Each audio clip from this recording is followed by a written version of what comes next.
here. Let's make sure everybody's getting in the room here. We'll do our overnight highs while we wait to see overnight high.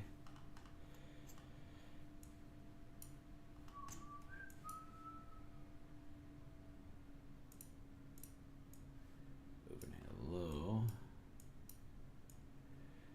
Previous day highs. What time is that?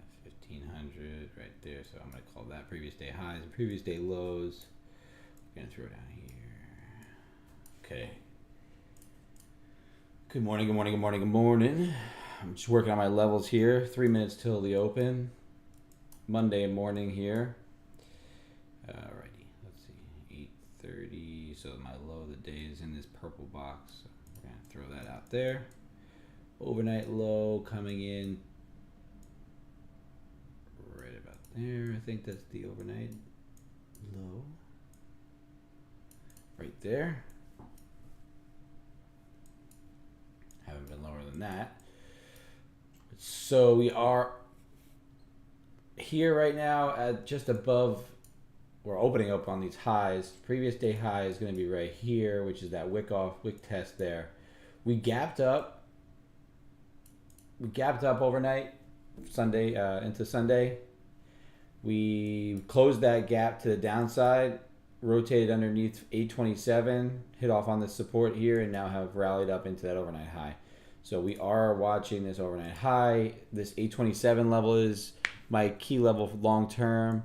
If we could hold 827 like last time, we held 827. Got 2 minutes here. Let's see, 827. The last time that we made a nice little bump over to 827, that's this March 1st. We did the same type of action above 827 wick below on the overnight. No, that's actually midday. Came back in overnight, bounced off of that level, and then rallied up through the next couple levels there. So just be mindful of that. Same type of price action right around the same level. Kind of have that idea with last week's data. That's what we got. So we got 1 minute till open here. Let's see what we can pull off. Be patient this week, and we'll just go from there. I got to just set up some of these things here. There we go. Get all the way up. Oh, it's very loud. We are opening on an overnight high, so if we do get our opening range short idea, I didn't pop open this. That could be a quick pop and then a failure.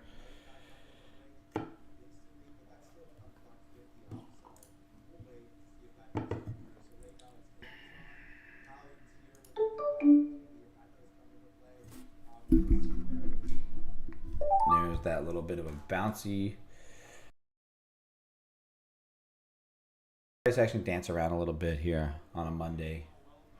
Nvidia opening up, kind of ticking downside through its 892 level, that pre-market support. Don't be fooled. That's a nice short off that overnight high, but we still haven't even opened a minute, so we don't have an opening range here. Let this opening range die down. Let it establish itself. There's a chance that that break of that overnight high pushes you up into 18,172 by the end of the day. Or if it does start to trend, then maybe further through that. So we may want to recover some of this move from the overnight. We do have this support little trend line here. Right, that may act as support right now. Or it's just going to crack and go. Right off the previous day high. Wick previous day's highs now. So our opening range is pretty wide at the moment. Opening range is very wide. It's 100 ticks. So 105 ticks.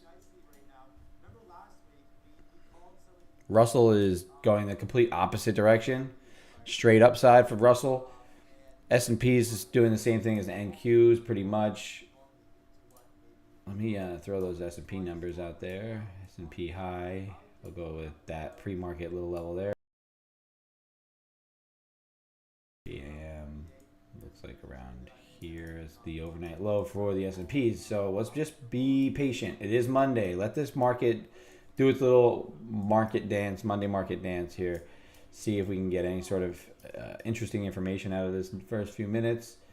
Like I said, this is support here. You do have that overnight high there. Maybe we failed to break out one time now, right? If we could get above this level, failed that breakout, and then rotate downside. But we do have this flush point here from the previous day high as well. So we are just going to be patient. Patience pays, baby. Hope everybody had a good weekend. We're out here just doing our best to make that one good trade, then the next good trade, the next good trade.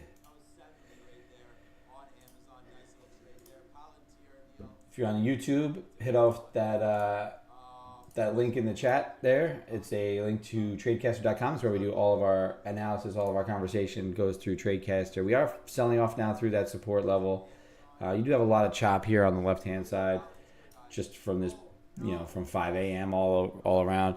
We do have NVIDIA holding this high of the pre-market low, and now looking to push upside a bit. So maybe a failed breakdown here, rotate up higher is possible with NVIDIA.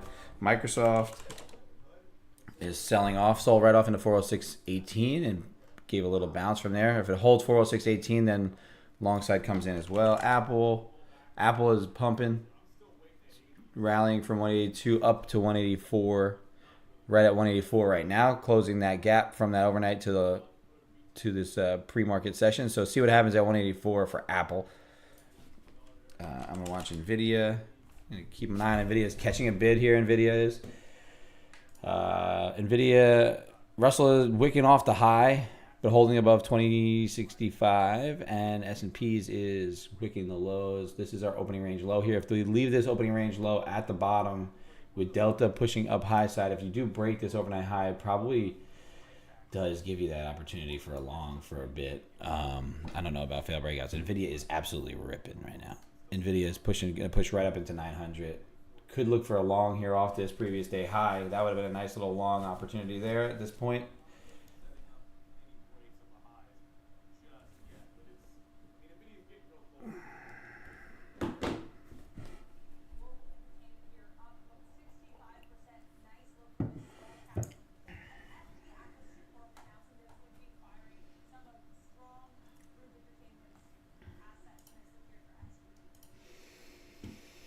$56 short on the tilt probably leads this to continue higher a bit.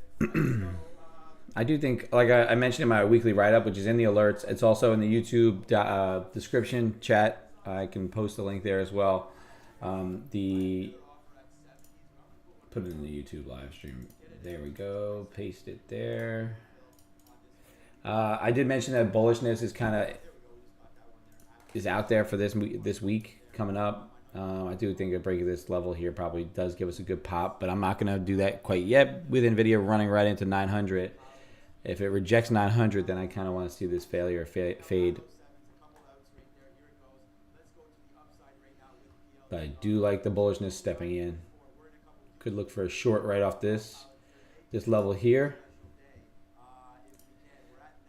Delta's still pushing upside, so I'm going to be patient, wait for it, let it go, maybe let it hold above this level first. Yeah, that's some strong buying there. Russell's pushing downside now, opposite. I will leave this out here, this sell, just in case the market does want to dump off that failed break.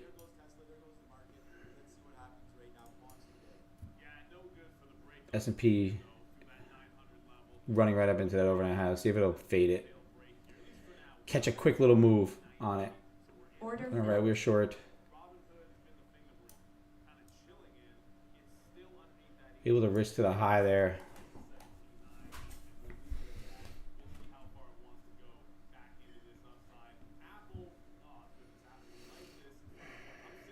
I wanted to go fast.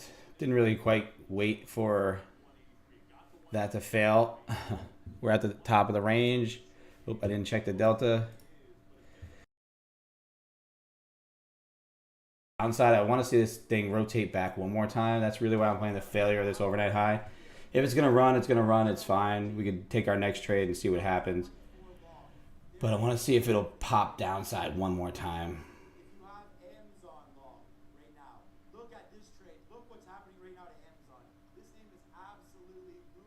right, we're out for 200. I just kind of flat on that. Took a shot at the short there. It really legit wicked me in right at that candle there, and then popped its way to the high side. I do mention that it probably runs up to 100. NVIDIA just continuing to rally. Everything seems like it wants to go upside. I did mention that upside move is probably the more likely move. I just wanted to take that one more push back to the downside if it was going to give it to me. It did not, so we're going to take that first L right there and just move on to the next one. I don't really have a ton of entries when I get up here, so that entry above the overnight high did make a lot of sense for the long if that's where you wanted to play it. Heavier tilt to the long side, 70-something%. Delta, though, is absolutely ripping with the price, so see what happens with this price action. If you are long, I don't think you're in any sort of risk right now. Like I said, up until 100, right into that area, kind of tagged it. I wanted to play the fade real quick on it. Didn't quite get it. Probably this is the fade that I was going to get. And now you're probably... But we'll see if we can get a failed breakout. That's another reason for this short to work out. So we might shoot our shot at it one more time. But you can see that support there acted pretty well. Boom, boom, boom. It was more of a wick out action there. Let's see if that's more of a precise level there. NVIDIA absolutely breaking through 900, no problem. Absolutely no problems with NVIDIA. 172 is that next upside target through 100. NVIDIA, Apple still pushing upside. Microsoft bounced off that 406.18, rotating right back up into that 408 level. Yeah, kind of just fought my idea on that with the long bias that I mentioned. I really should have mentioned this 1827.50 level. Above that level does lead me to believe that we do continue higher, which I did talk about. Which we have done at this point. We are through that level there that we gapped up and over. That's kind of another reason for a long at that level. So all these ideas plus some of these Mag 7 names just catching a bid and running. I'm going to flip this to a 5, and then I'm going to flip this to NVIDIA. Alrighty.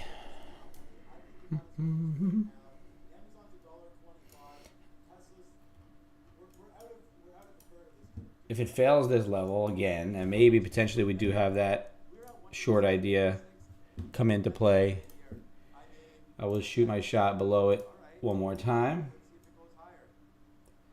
Overnight high levels. This is just fades. They're not looking for huge moves or anything like that. I'm just looking to fade some of these bigger rips and try and catch myself a little bit of green. But if it's just going to pull back a little and run, then that's what it's going to do. Right up into 100 and fail. As I mentioned, this level here, this breakout of this high was that previous, overnight high prior to this pre-market session that we have right now. So 18,063, the high of this candle here. 18,000, it says 26, but that's wrong. High of this candle right here. 63.75. 1863.75.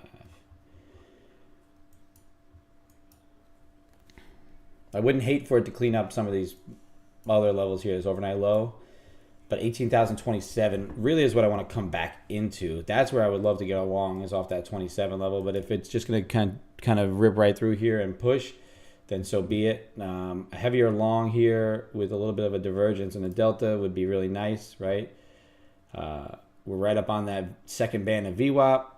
If we can get through this pre-market high and that opening range high, could lead to some selling to come in. Just quick, temporary. I mean, if it wants to be a longer sell, that's fine with me, but I would like to rotate it back and then try and get down into that 18,027.50 level where they'll probably look to get long.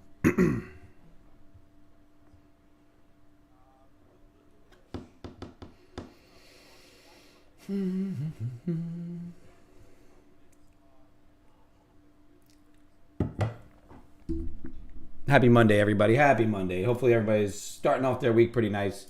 I took that quick loss on that fade right there. It didn't happen. It seems like it wants to come in here now. I would love it to get heavy here. That'd be beautiful. If it bounces off this overnight high, we should not get triggered. But if it flushes this level, we should be able to get in and get deeper into, like I said, that 18,027 level just temporarily, right? But NVIDIA is pretty much taken off.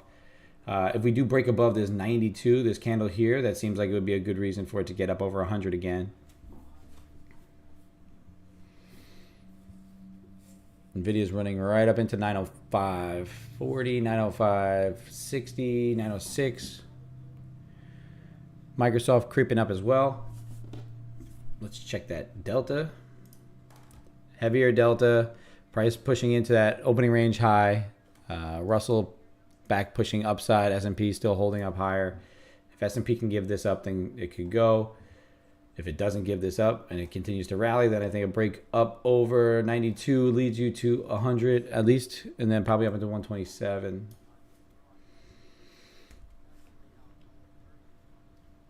Is this going to be a failed breakout, or is it going to be a good one on the S&Ps? The ES looks like it's wicking that high, trying to rotate. NQ's not catching up, so there is a slight divergence there at a level. If S&Ps is going to rally, then this is going to catch up. You can see how these levels hold up pretty well.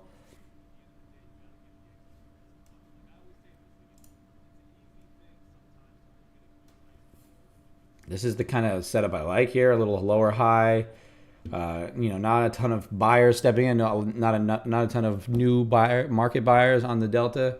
Opening range high is right here. The value area high is right there, and our point of control and everything, VWAP, is down below there, right at that previous day high. So kind of maybe wanting to push back into that level again is my thought process, especially if this S&P breakout is a failed breakout on the S&Ps and pushes us downside, which it doesn't look like it wants to. Kind of looks like it wants to hold, but Microsoft wicked that high, and NVIDIA hit off on 906 and rejected. So if either of those names sell off some from the highs, then potentially this rolls. If those continue to go through those highs and just rally up through the day, then that potentially keeps going.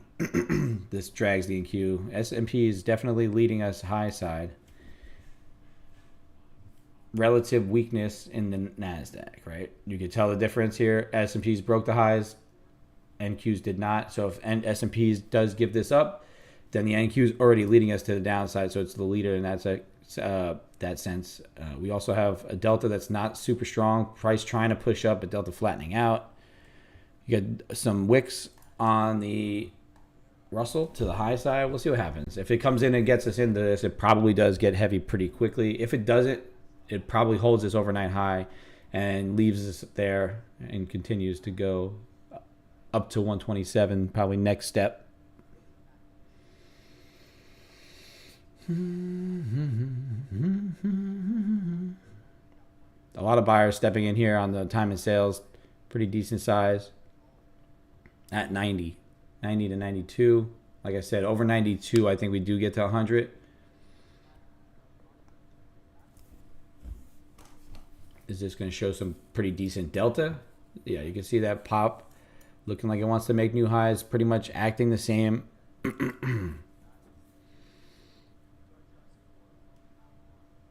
Russell looking to break highs as well. NVIDIA broke through 906, running up to 907. Microsoft failing highs. I'm leaving my stop here. If it goes, it goes. If it continues upside, then I'm cool with that as well.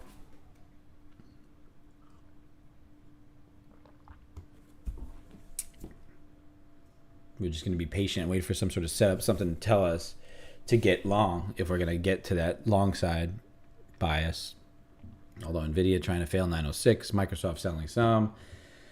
Tilt is 60%, 59% long, so still got retail a little bit heavier long, not crazy heavy, but I want to see what happens if we can get this being a wick off of the value area high, maybe rotate us back to value area low on a Monday here. Trick some people into being long here and then sell us off. Unless it's going to be a trend day where you're leaving that opening range low at the bottom.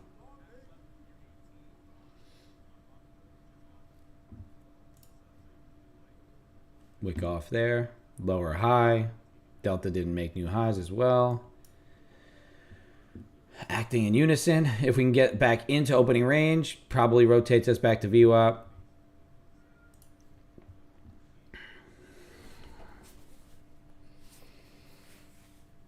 This is the way my strategy sets up a lot of times. If I'm not looking at anything else, this is what I'm looking at. What's up, Zuka-san? How we doing? Microsoft selling off some, Nvidia selling off some. If the S&Ps can fail and push downside, it'll help this NQ. The NQ is relatively weak compared to the S&Ps. S&Ps is broke highs, trying to push higher. NASDAQ has yet to break the highs and is struggling to get back to that 100 level. So any sort of selling that comes in, I think the NQs will lead us to the downside. But for now, it looks like the S&Ps want to kind of prop us up a little bit.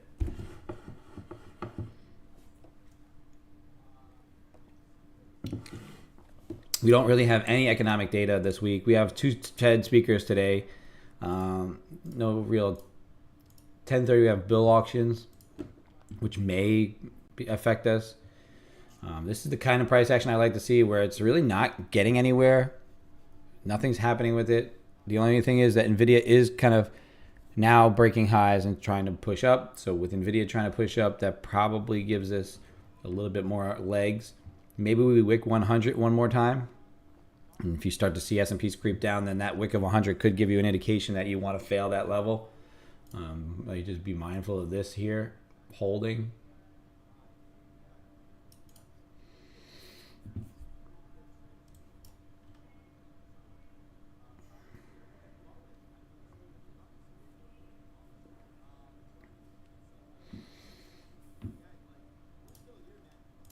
We took one shot at a failed break. Obviously got wicked in and then ran over.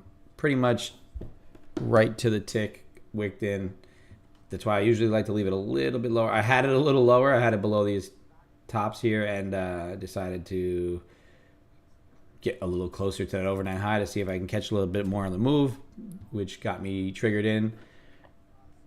This looks like it wants to fail that 100 level. Let's see. Not a huge volume candle for a break of a key level. Delta is acting, in the same direction as price, but it is pushing up a little bit harder. People trying to buy here, and not a lot of follow through. So that's another indication with that. Delta will tell you that there's somebody here holding this back at that 100 level. If it does eventually crack and hold, then you do get that push to 127 probably without much issue. But if it's going to reject it, then you may get a pretty decent red candle through this trend line here. If we can continue on, there's that push up over 100, right? You can see that pretty decent push and hold there. Now rejecting one more time. So there's definitely, you can see on the time in sales also at 104, 10, 10, 10, 10, 15, decent amount of contracts getting bid up here, filled on the time in sales. So just kind of tell you, we got a 71% tilt.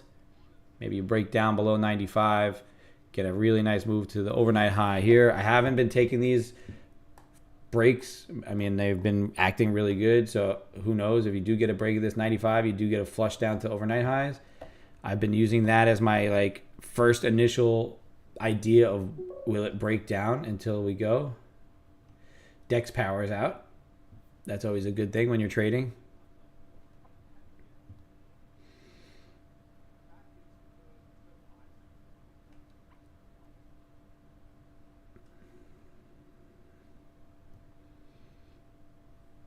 If this cracks high today, I'm going to go quick and grab a sweatshirt. If it doesn't, then I'm going to wait.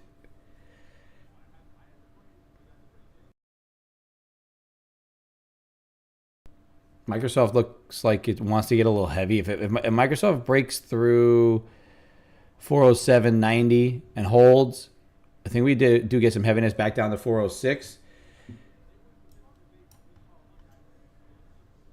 What kind of flag? Are you looking for a bull flag on this?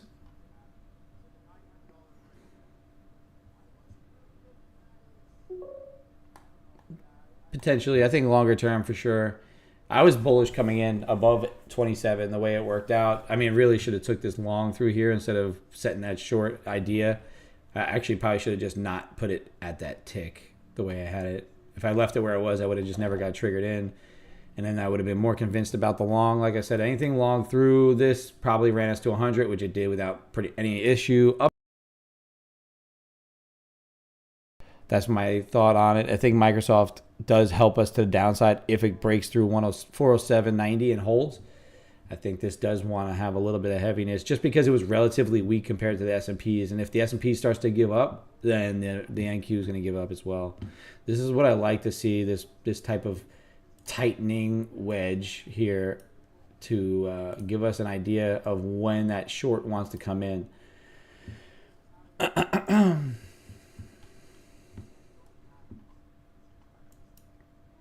I haven't been taking it, but I'm going to try it this time. If we could crack through that level, I'll take it on a heavy flush. NVIDIA is just bumping, though, which is kind of concerning for the longs in the NQ is because the NVIDIA move has happened straight up, and NQ hasn't followed. S&Ps has been pushing us up. NQ just kind of creeping upside. I feel like it wants to get heavy pretty fast when it does get heavy. I'll rotate that back to the high, and then hopefully we can get through that if it does want to get short through this level. Down through, like I said, into maybe VWAP. But I would like to get down to 27. That's where the real long should come in, is off of that 27 level.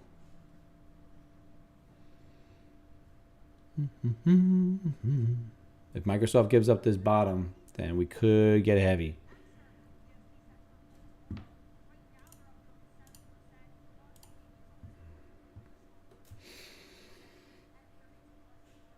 If I'm fighting it, I'm fighting it. But I feel like I haven't taken this all, when I've been calling it out every other time. So this is the time that, since I'm talking about it, kind of want to get back to my levels. Relatively weak compared to NVIDIA, relatively weak compared to the S&Ps. I think if we can get any sort of weakness that comes in at all, the NQ is the one that will lead us downside.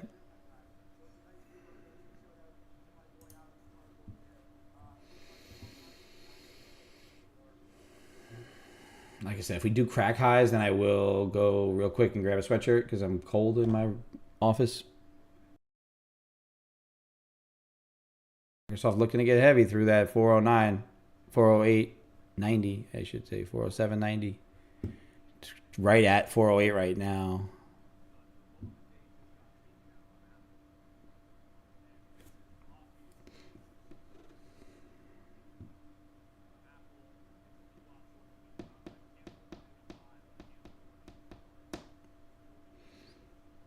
Come on, Microsoft. Give it up. There we go. Microsoft giving it up. I think it'll get down to 406. I think we do get some pullback in the NQs with the help from Microsoft. And then if NVIDIA can't quite continue this rocket mission to the upside, I think that's really the only thing holding it. After pushing up hard. Tesla, and I'm in. All right. Basically risking to highs. Delta popped a little bit. Didn't like that.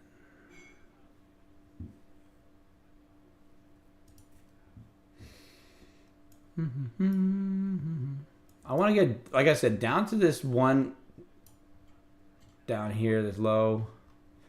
But I don't know if we're going to get that rotation. So it would be great if it did. Microsoft is heavy. Like I said, I'm shorting this on the relative weakness of the NQ compared to everything else.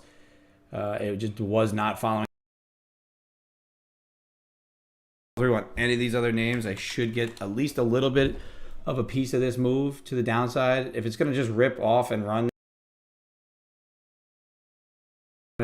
turn around a little bit. Microsoft just broke through its low. Apple was getting to lows. Amazon was on its low. So all these Mag 7 names starting to get heavy. I think NQ does get a little heavy through here. And if it can get to the overnight high, that would be great.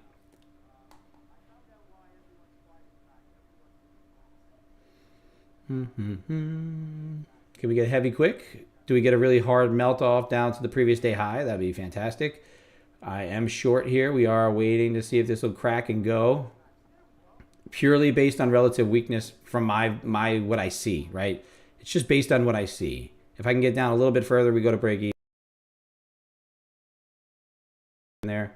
I want to let this thing give it a little bit of a chance to get to the downside based on these other names getting heavy. I'll risk to that. I'll risk 175 or 200 actually. Yeah. I haven't been playing this break, and today is the day it probably won't play out because it's the day that I'm taking it, but so be it. If it's going to go, it's going to go. If not, so, you know, I got no qualms on it. I executed based on what I thought was going to happen based on relative weakness. Now it's getting relatively strong compared to everything else, so we're probably going to get stopped out. We'll see. Microsoft's so heavy. Everything is so heavy.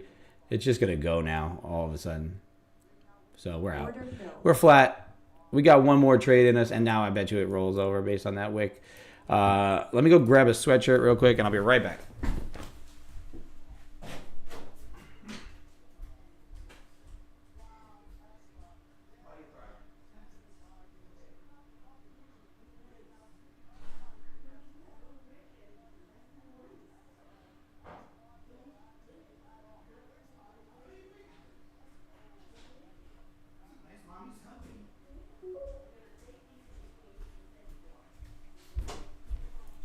Got some miles. What's up, Jofi? How we doing? I had to go grab a sweatshirt. Delta now is trying to do its thing. It's flattening out. Everything else is gone. I probably, if I left my risk at high of the day, I would probably still be fine. Took that short on relative weakness. Nvidia is absolutely just going on a run.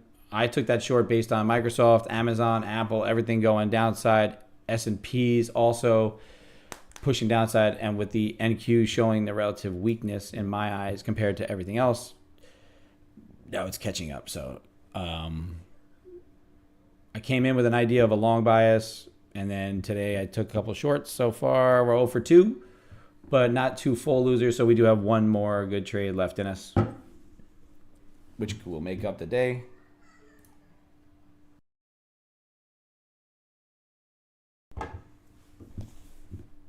I'm going to watch this break now. Always making adjustments here.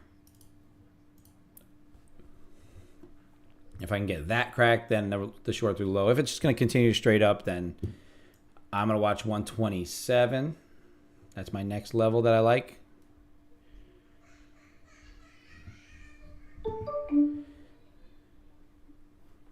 What's up, Jofi? Jofi, welcome in. Max is having a hard day already. That's good. Not how you want to start the week. We started the week last week with a banger. This week, I kind of started out talking about how I like longs over the 27 level.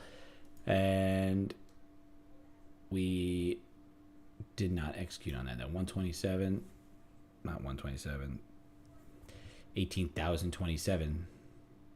Somewhere right. Me a little bit long.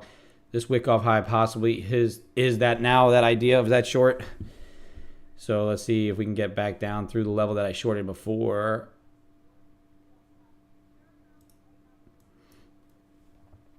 Let's get down through it. Crack this level, get some relative weakness.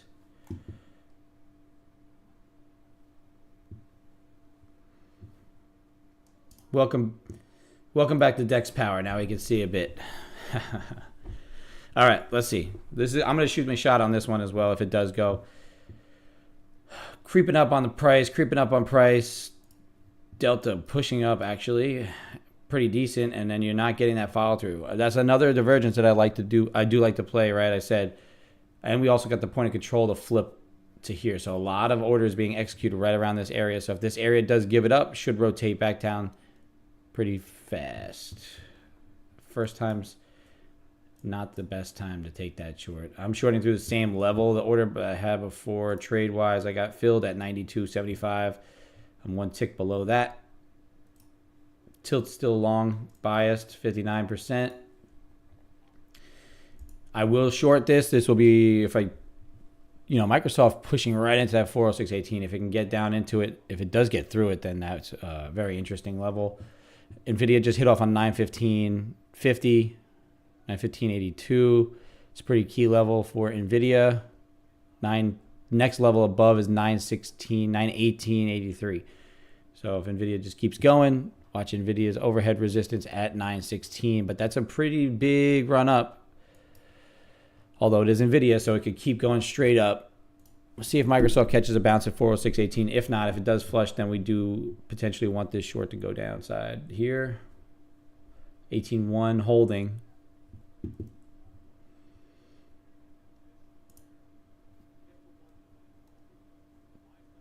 Delta pushing, price not playing along.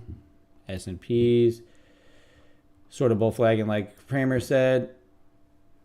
If S&P breaks this high, then maybe you get a nice little pop on the S&Ps, which probably drags the NQ up with it now, since we are now pushing up a bit harder than before. If we take this into the bodies, that's more of the trend line now. I know that wick is there, but that's just like a wick off bottom. Get better timing. Maybe I get short through 100 with resistance of 100.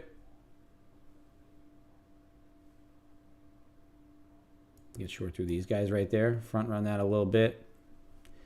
I will short that down to the overnight high. See if that'll give us the idea that we're looking for. Like I said, Delta flattening out now. Hopefully it'll be the turn. This should be that wick off high there. Price action should tell us if it's going to go or not. So if this does break and bust through these levels here, I'm going to give it a little bit further downside. So I'm not going to get wicked in on just a tick below those levels. If 100 gives up, hopefully we could get to the downside pretty heavy, just like prior. If not, this will be my last shot. I think I took that last trade a little close to 9, didn't I?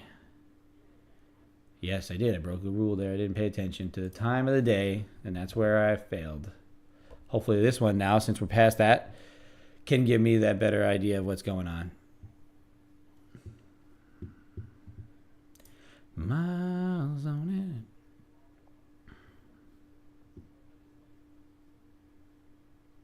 it. 107.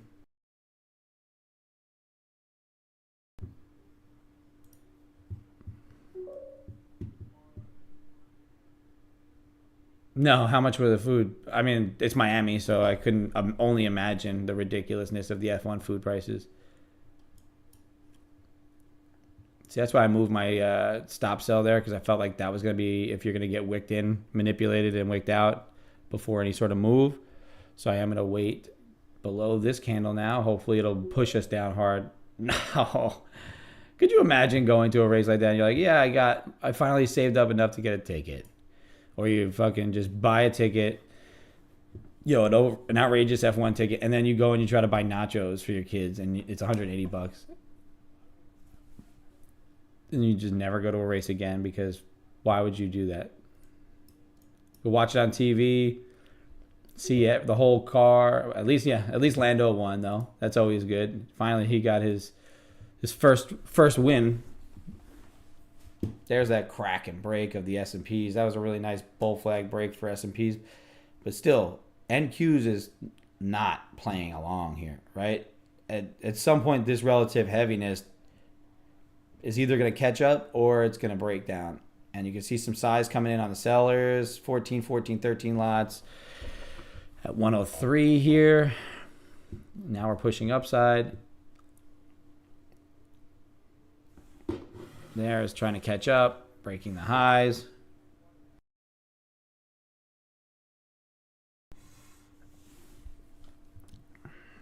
There's that push. Catching up. Delta there is acting nice and strong. This is not valid. This is more valid than that.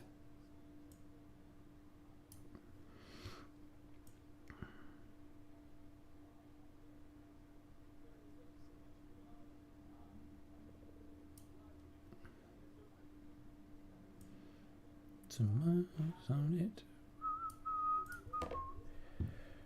Okay. Decent amount of sellers out there at 110. 17, 17, 10, 10, 10, 18 lot getting filled up there at 10.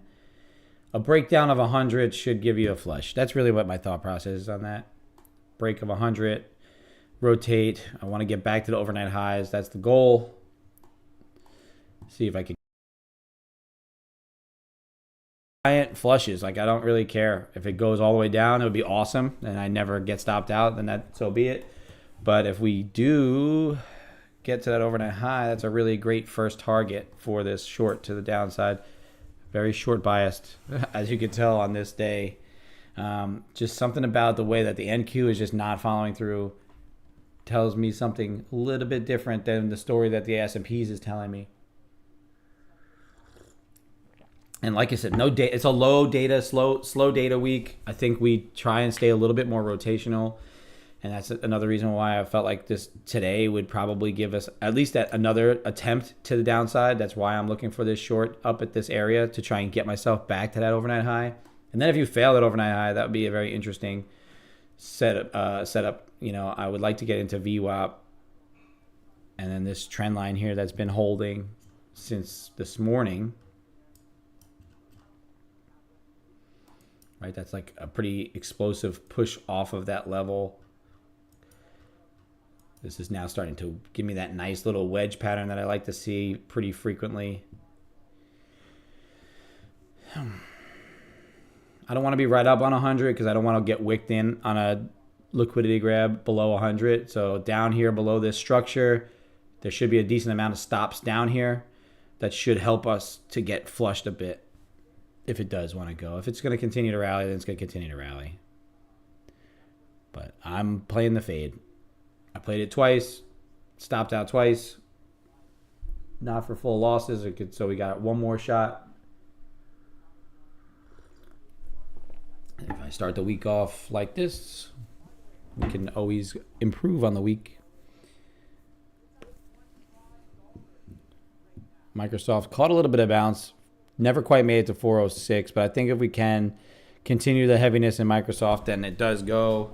Amazon pushing lows again. Apple kind of flat in the middle. Nvidia is still it's up at the highs, but it looks like it's not trying to break through highs currently. It's kind of pulled back some off of that 915 level down to 912.66. S&Ps break out. Does it continue and push? Is this a momentum play? Are we starting to get momentum type plays to work out? That's the question of the day. I took two quick losses there. I really want to see this failure now. Is this going to be the spot where it goes? You can see heavier delta here on this push down. Delta now, it's opposite, right? It was getting strong. Prices ground up. Now Delta's starting to get weak again. Heavier weakness, stronger weakness coming in than before. So this should give us the opportunity.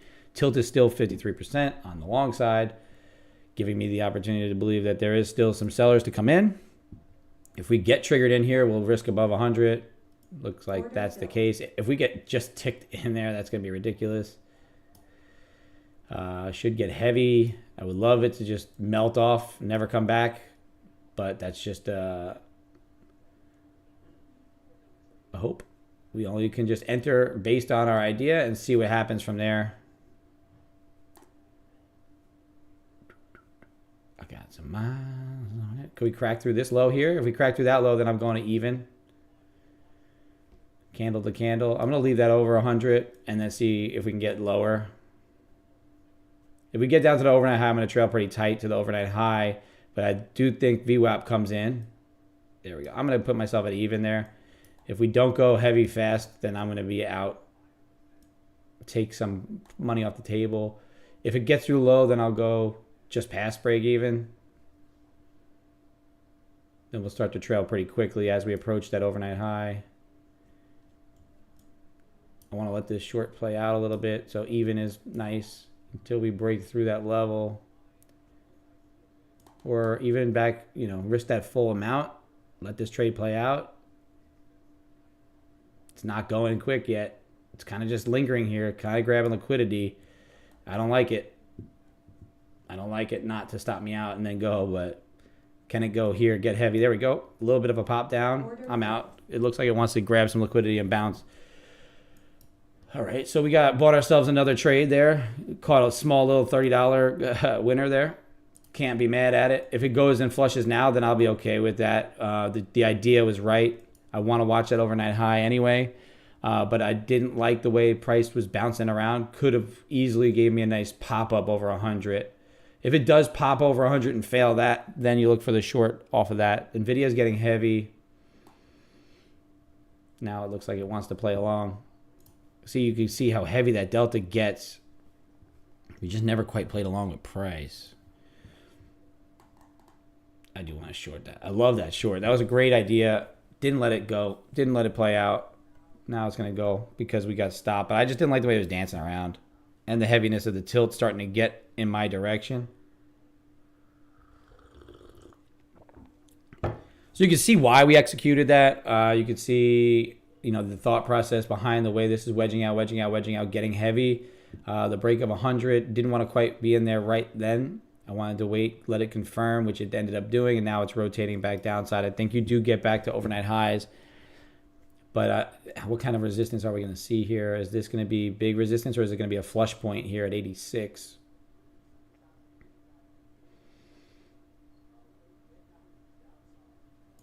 I'm cool with that trail because I don't like the way price acts here where it's grabbing that liquidity to rotate up. S&P is pushing up. Heavier tilt. Not super heavy, but where it would have probably came back, stopped me out at 100 and then possibly continued in my direction. So this is the one that I should have waited for originally.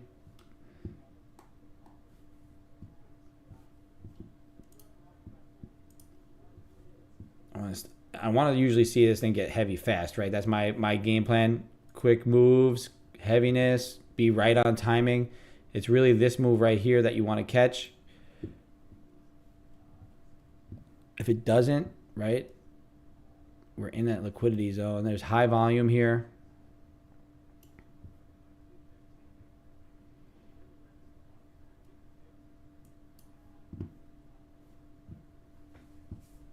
Crack back above 100.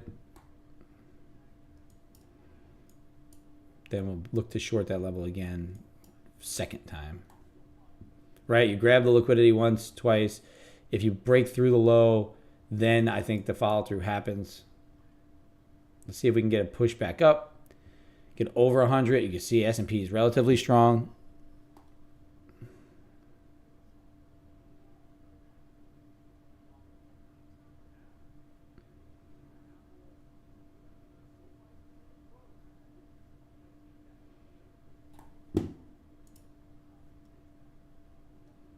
Deeper pullback in delta than price. As price approaches this high here, if it cracks above 108, it gives up a lot of that selling move. However, there's not a ton of delta pushing into that. So I would like to see maybe we wick 108, 110 again and then fail 100. And then that time it'll probably be a true push to the downside. Which I'm willing to short that, right? I can move from here.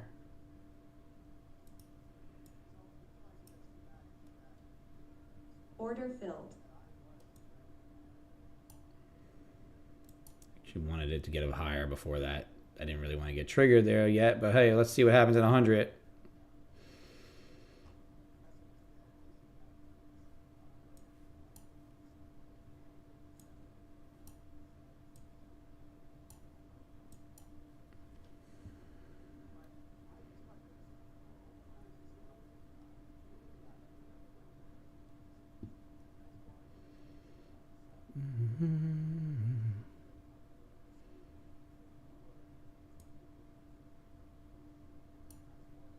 Let that be our regular stop.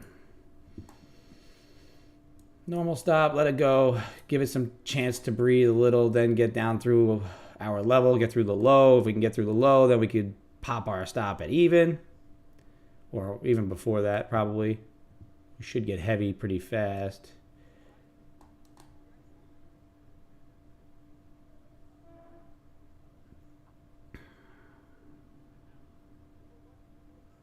playing with this 100 level here.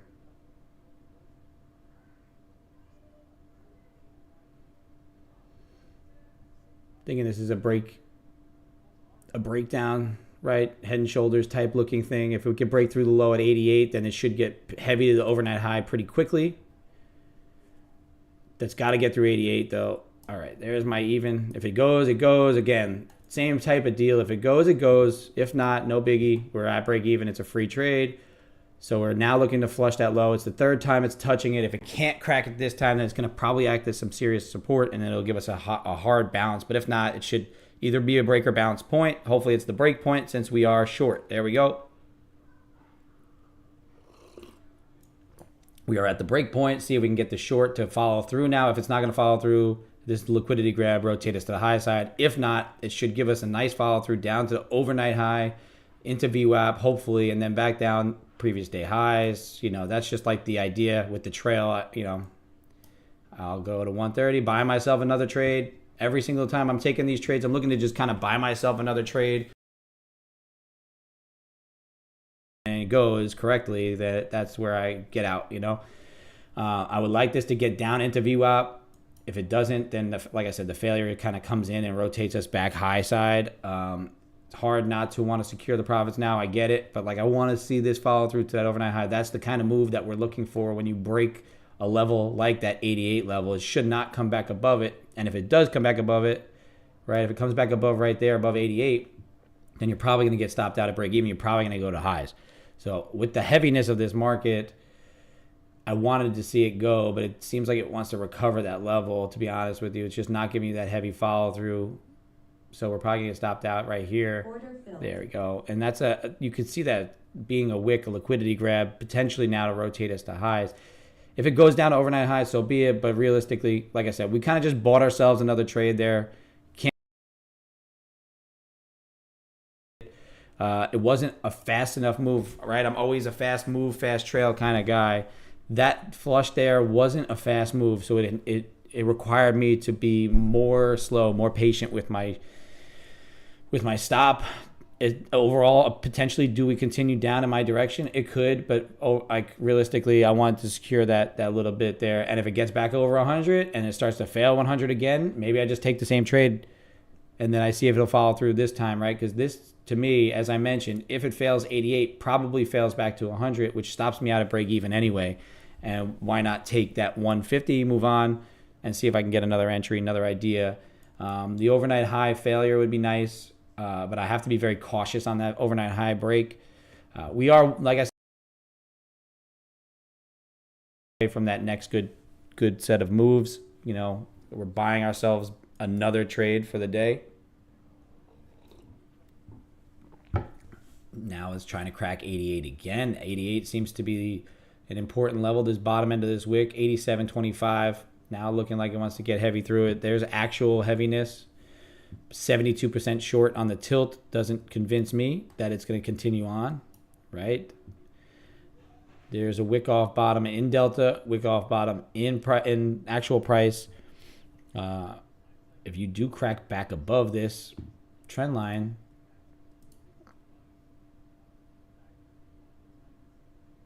that potentially leads to a long idea with that liquidity grab. Sweeping liquidity here, breaking this trend line, back to the high side, up to 127 we go. That would be your target for that if it does go back up. To me, that's a failed break. My trade fails. My idea fails. So the idea is the opposite end is probably correct, right? That's really what I'm thinking.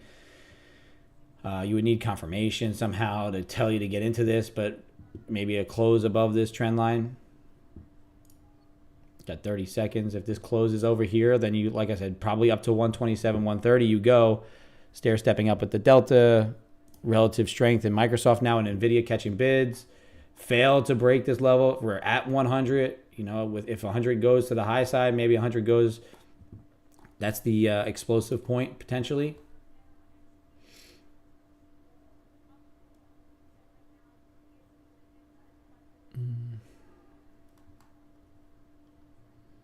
You did just break and hold above it. So maybe a crack of 100 gives you the pop.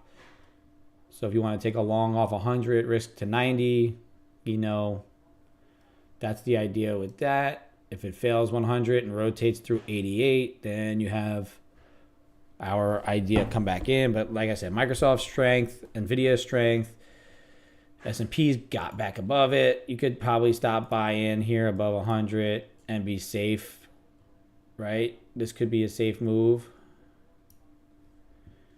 Risking to 90 gives you that risk to reward.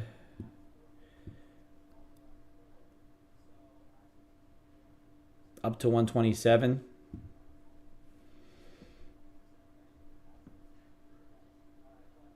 Not a breakout trader, but I'm going to give this one a shot based on my strategy to the downside failing. Giving you some pushing to go to the high side here.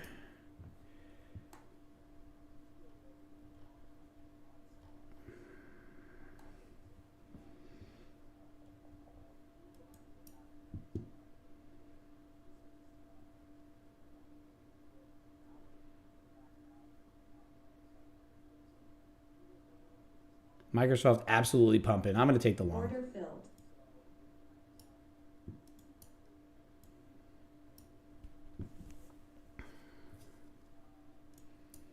Like I said, I'm not a really great breakout trader, so if this fails, that's just on me because I'm usually a failed breakout trader. But the way Microsoft and NVIDIA were acting, I figure a crack of 100, failure of our short idea possibly gives us the long potential. Delta pushing up with us, everything kind of acting in our favor. Let's see if it'll go over 100 again. And if it does, I'll go quick with my trail. NVIDIA going, Microsoft going. Let's see, can we get a pop? Give me a pop. Get to high of the day, at least. That'd be great. Get me back to even so I could buy myself another trade.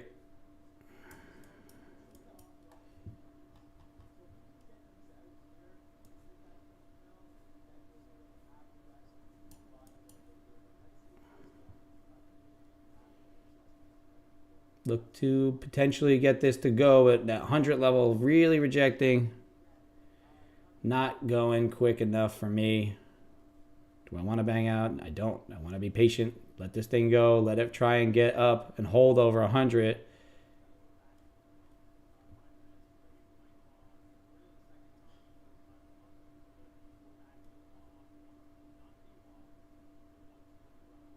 It's playing with this 100 level so much. If I break the high of this wick, I'm going right to break even because I don't want to be back in this. There we go. Break the high of the wick. Let's see if we can get going. I hate breakouts, to be honest with you. I hate them. What's up, Scrooge? How we doing? It's going to go because I got stopped out. But I hate playing the breakout idea, so I'm going to wait on it. Down one loss. We make back some nice couple base hits to bring ourselves back closer to even. The first trade probably should have just been long on thinking through this, the way this ended up stopping us out. This short happening too quick off the jump, that's not something I'm looking to take on the 1 minute. Waiting for that 1 minute to close.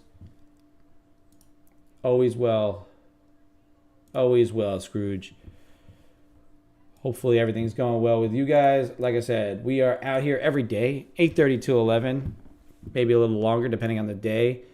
Today we are watching this kind of just fizzle out. I would love my short to come in, my ideas for the shorts. If this could give me some delta divergence, crack through that level.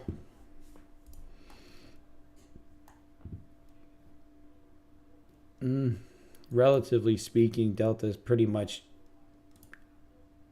acting in unison with price. You do have a wick off of 100. I like to play failures of key levels. Potentially, now that I've tried this a couple times up at these highs, playing with this 100 level on the long side. I don't like playing breakouts. That's not my thing. Maybe potentially a little bit of a head and shoulders type thing right here, overnight high, looks like it could get tagged.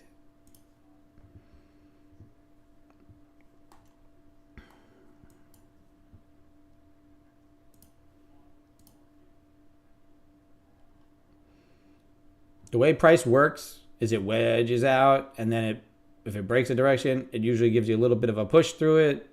If it's not going to follow through, it does what it does here. Same thing. Microsoft just wicked off 408.50 and is rotating, trying, like I said, once again, that 407.90, we'll call that low, 407.92 pre-market, like support for Microsoft. When that flushed before, that's when we got a little bit of a flush on this. So if 407.92 breaks again, NVIDIA is giving you one of our nice little setups there as well for potential short. Or the resistance level, I'm sorry. And then give you a lower high, looking to break down possibly below this 910.53 to give you a nice rotation back to 906.01. And then Microsoft's down here. You see Microsoft, this is the support level I'm talking about for Microsoft. If this level can hold, then you continue to rotate back upside. If this level breaks and cracks, down the 406, we kind of look to go. That's really what I look for in these equity names. You know, that level right there, see if it'll go. And if not, you know, then we're not going to get much out of it. But that's the support level that I watch. Down 229, nothing that we can't recover with one good trade. We just got to wait for that trade. Honestly, I see shorts. I kind of, like I said, I don't have like a great call here in any direction. I didn't expect today to be anything that was going to be like really good follow through. I mentioned that in the write-up. If you read the write-up, I said a lot of the moves are probably going to grind around this week. There's not a ton of data. The levels we were watching is 1827 even, or 2750, I should say. That's down here. This level down here is what we kind of played with up until we gapped up above it, and then we rotated back down below it. I don't know why it's gone, but it was there. Could have sworn I had it drawn up, but it is what it is. So we were bouncing around with it. Now we've kind of held it and rotated higher. I really wanted to see price get back to it before we rotate back up to 172. 127 was the next little thought, and then 172 was that next line in the sand for levels right here. 172, 180 is kind of a target to the upside, but I didn't think we had enough juice in the squeeze for that to go upside, especially with the NQ acting relatively weak compared to the S&Ps, compared to the Russell, and compared to some of these names, right? We are getting Delta to hold below here. Got a wick. 100 is basically the point of control. So we need to see what direction price wants to go. You got to eliminate some of these trend lines as you go, because once they're broken, they don't mean as much. I like to go into the bodies from the wicks. And then I like this on the bottom end here.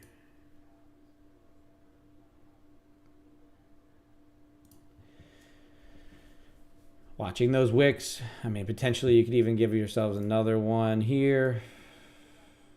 No, it's not really going to act that way. I don't like that one.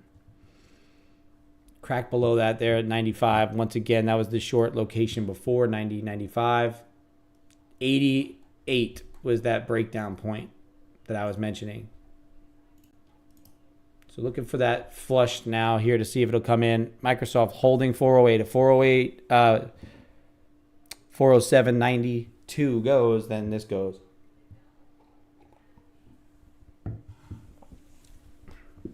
You can see it's kind of choppy, not a ton of great information, 68% short tilt. I don't like that. I just drew that up for you for visualization purposes. Let's see, this is pretty nice there. Even if you wanted to go like body to body, you can go into that area there. It's all relative, kind of a general area of concern. S&P is trying to give this up. In Q, Microsoft still holding that 408 level. NVIDIA, I use NVIDIA, Microsoft, Apple, Amazon, Meta, but it just depends on the day on who's leading. Apple seems to be really disconnected of late, so I usually use Microsoft because it seems to be the smoothest as far as clean moves and connection to the NQ. It is the heaviest weighted as well. Yeah, top 5 makes a lot of sense. Usually it's NVIDIA that's dragging it upside, and Microsoft kind of fights it a bit. Apple has been fighting NVIDIA, so pretty much they've been negatively correlated. But as of right now, they're kind of both ticking upside, so that does give me a little bit of caution on the short.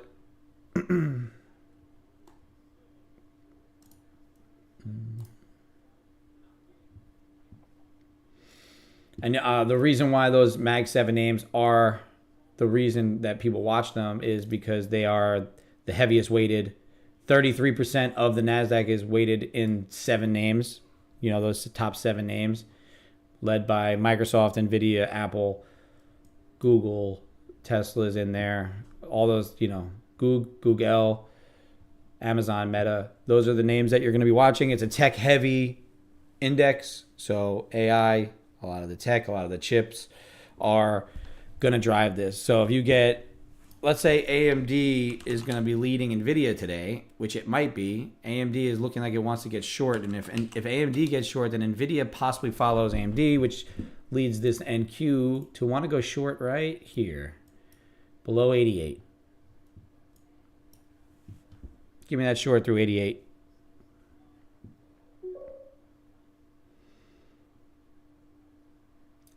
So my most reliable approach on a day not like today is I fade overnight highs and lows and previous day's highs and lows, and then I use some key levels to help fade some key areas. Break retest is good. I'm not a huge trend line person. I am drawing them right now, and I do think that they help quite a bit with certain entries. However, I'm really the most reliable. My best setup, if you watch this stream over and over and over again, I wait for overnight high, overnight low. Oh, that's terrible news. I already have Top Step X. Too bad. I didn't watch this. That's great. Terrible news. All right, let's see if 88 goes. I usually just look for key levels, Scrooge. It's pretty much it. Key levels, fade the key levels. I want to play failed breakouts. I don't really care to catch huge moves. I just take my base hits. If a home run comes, a home run comes. I just wait for price to kind of wind up and then tell me a direction. If I can get Microsoft to break 408, then I would expect this 88 level to crack. Then I would expect to go to my overnight high, where I normally look to fade, but it could act as support. But realistically, I want to get back to VWAP. I like a pullback to VWAP. I like to get extended from VWAP. I like to get a failed. I want a divergence in Delta, right? I want Delta to act heavy when price is acting strong. 66% short, whatever, it's fine. It's not heavy short. So I will take this shot short. I'll risk my normal risk. So like 10 points or so. Puts me back, if this does fail here. NVIDIA giving me that beautiful look at a short. So with the NVIDIA short idea, AMD is trying to get strong. Apple's trying to hold 408. Microsoft's trying to hold 408. It's not ready to go yet. It's not ready to go yet. Who's leading? NVIDIA or AMD or SMCI? SMCI pulled back way deeper. If AMD can crack this low below 155.50, then NVIDIA does give it. Amazon wicked the high. I don't think there's a ton of follow through to the upside.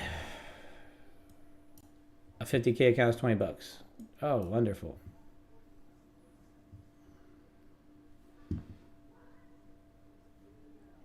All right, well, that's cool. Whatever. Good news for everybody else. I already have Top Step X. It's live that's what I'm trading on right now. So if you are interested in Top Step X, I do recommend it. There's a lot of good features to it, including the lockout tool. So I start seeing myself on tilt, or if I get the price points or my personal loss limit or anything like that, then I usually use that lockout button. I do want to see NVIDIA give me some selling, and I want Microsoft to crack that 407. I'm front running it a bit here on the break of 88 because I feel like we've grabbed that liquidity enough that it shouldn't be a sweep. It should be an actual flush of this level if it does go. If it's going to continue to break high side, then it's just going to go. But we're very choppy around this 100 level. Maybe we wick 100 again, grab a little more liquidity up there above 100, then fail this breakout and rotate downside. So failed breakouts usually happen quickly. So if this is going to be a good breakout, it'll go. Fail breakout coming down below this level. I could even cheat this 87 below this candle here, because if this is going to be a failed breakout, then this will go from here. And then I can tighten my risk up even more, give myself one good trade. I love failed breakouts. I like I showed you before, I tried to play that breakout. I just can't manage it. And it fails. It fails most of the time. 87% of the time, those trades fail. If you check my Top Step dashboard, I'm about a 75% trader at the moment on my current account. Here we go. Here's my 75% of the time. Average winners 233, average losers 168. Winners are bigger than my losers with a 75% win rate. That's how you stay profitable. And that's pretty much solely based on trading failed breakouts.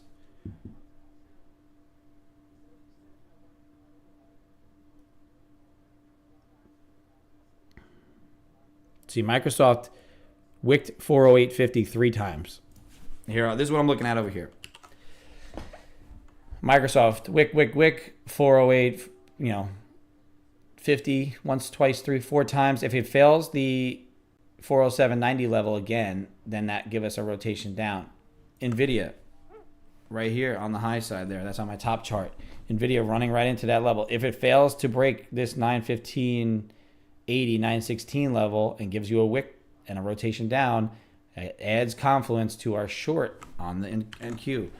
If this NQ fails to hold 100 again, it gives me the confidence that a break of this breakout candle, this ignition candle, tells me there should be stops sitting right below this candle here, because people are trying to play this breakout. They're trying to not get stopped out above, after they already ignited in on a breakout from a wedge. So if that breakout fails, then the stops will be here. Then that should ignite more stops, should get us to the overnight high. In theory, that's kind of what I'm looking at as far as order flow is concerned. I'm going to take this over here. If we get ourselves a nice $200 day today, like one more good trade up over 200, I will request a withdrawal tomorrow or tonight, depending on when I could get in, do it. If we end the day down, can't request. I only need one more day of 200 to request my withdrawal. You can see our balance here is up over that $2,000 mark. We've already requested one. We've built it back up again. Request another. So now you're seeing a decent breakout in the S&Ps, and Q still hasn't made that new high. It's holding that 100 level now. So, but NVIDIA is failing.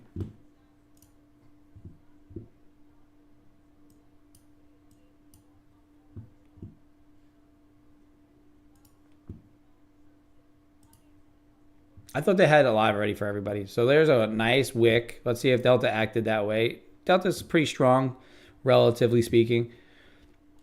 It broke through that level there. Price is wicking off the value area high. Point of control is 100. We still are holding our opening range high, which is good for longs.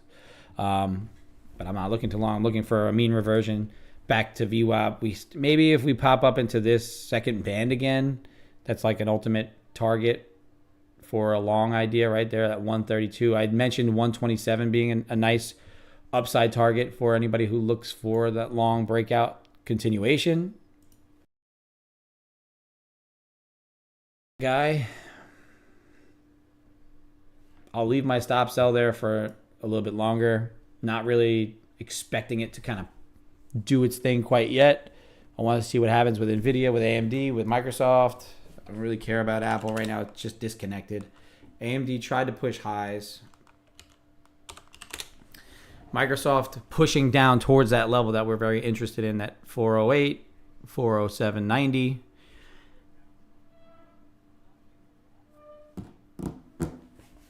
is grindy, choppy price action. If you're into this,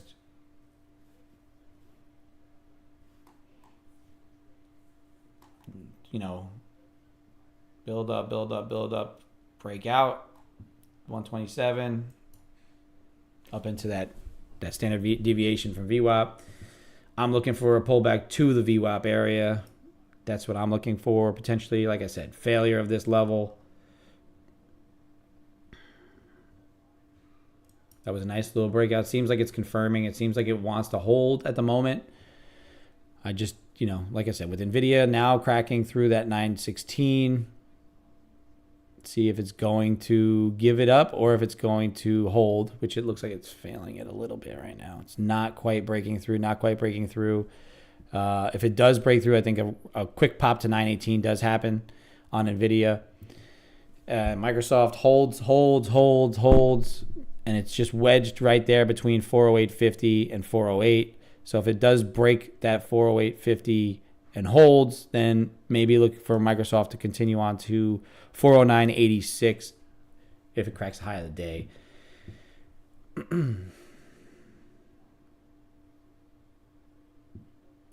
This goes to see sellers pour in heavy.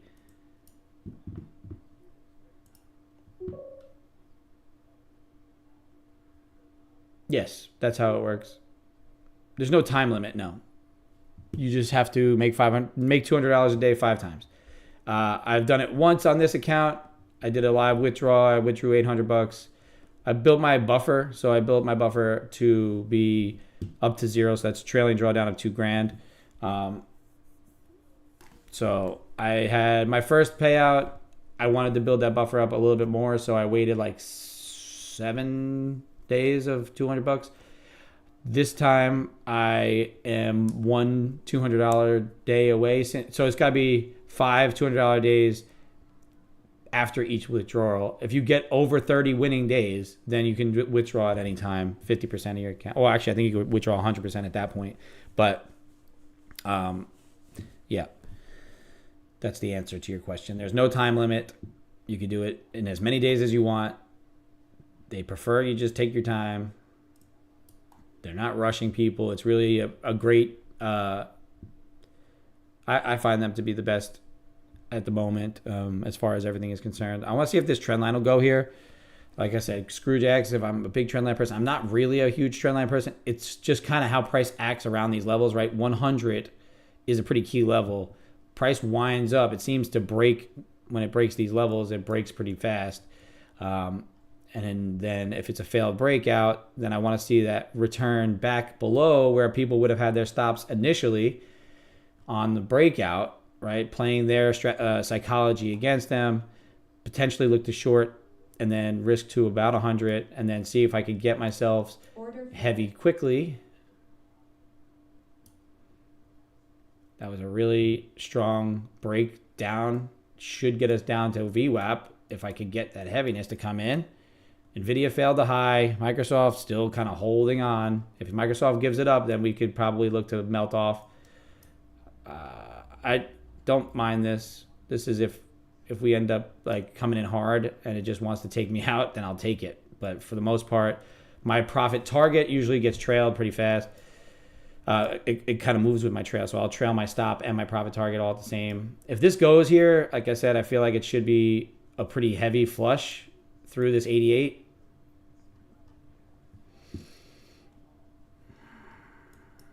But if it holds 88, then it might be a nice strong pop off that level. So just be cautious here. I do like the short. I am in the short.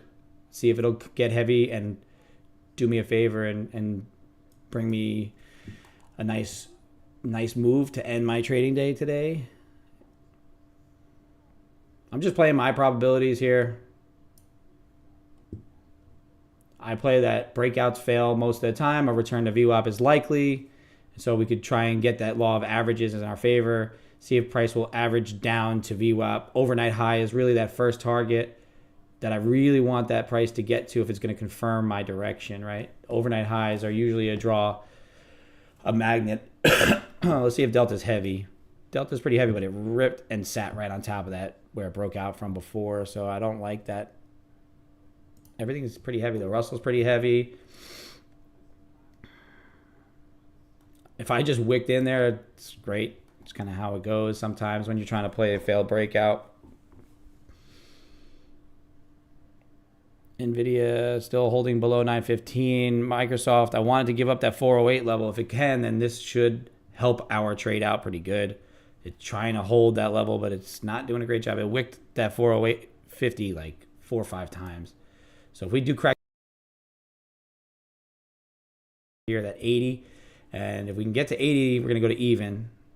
But we got to get through that 88. Honestly, shouldn't get back to 100. If it does, I would like to be out. I'm trying to make it so you can see it. And the reason why I'm trying to play this breakdown, the heaviness should come in. If not, it's going to pop kind of quickly. Come on, Microsoft, give me some help. Got to talk to the charts sometimes, talk to them, encourage them to go downside. You know, that's just my thought, you know. I don't know about you guys, but sometimes. Or a confirmed long, like a range-bound type trade here, then I will not be executing much more today because it's going to be just a kind of choppy day. But I like this heaviness to come in through this level. And if it's not going to go, it's not going to go. That Delta acting not my friend. Not acting like my friend. Look at that wick.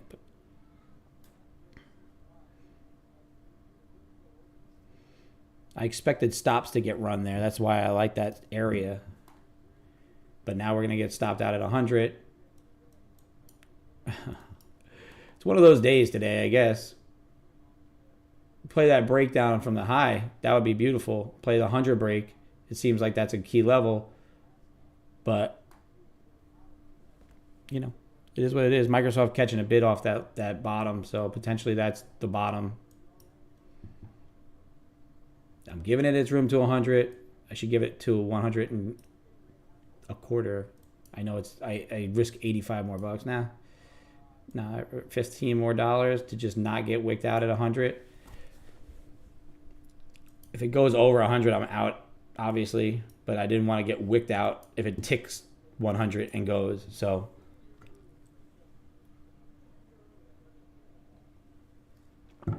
if it flushes the low, I would maybe even like to add a contract.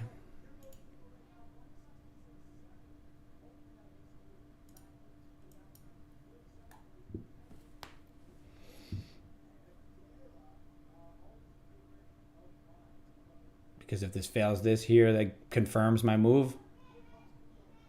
Nah. We're going to get out on this probably.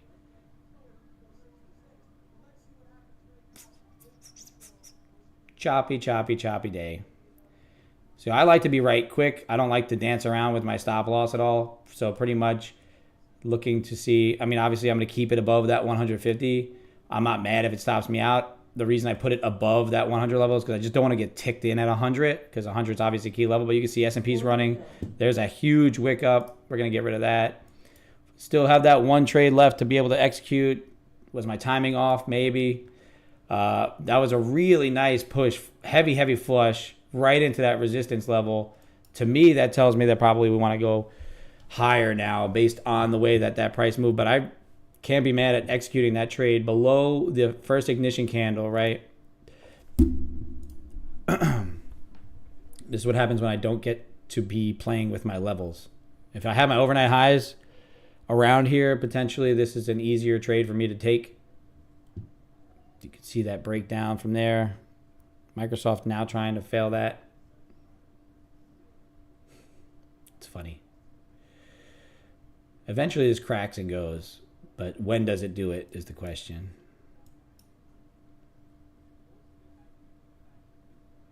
Microsoft looking to hold 408.50.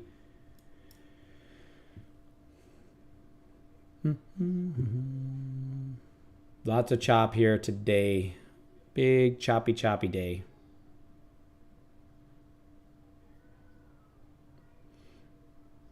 I don't have that tilt feeling. I'm comfortable with the trades I've executed on the day. Obviously, our losers have kind of just been false moves. So Microsoft looking to break through 408.50 now, possibly looking to gain some strength. NVIDIA also looking to tick upside, potentially look for that break and go, right? This was the, I guess, liquidity sweep. Now rotate up. You can see bigger buyers coming in here now, 40, 50 lots.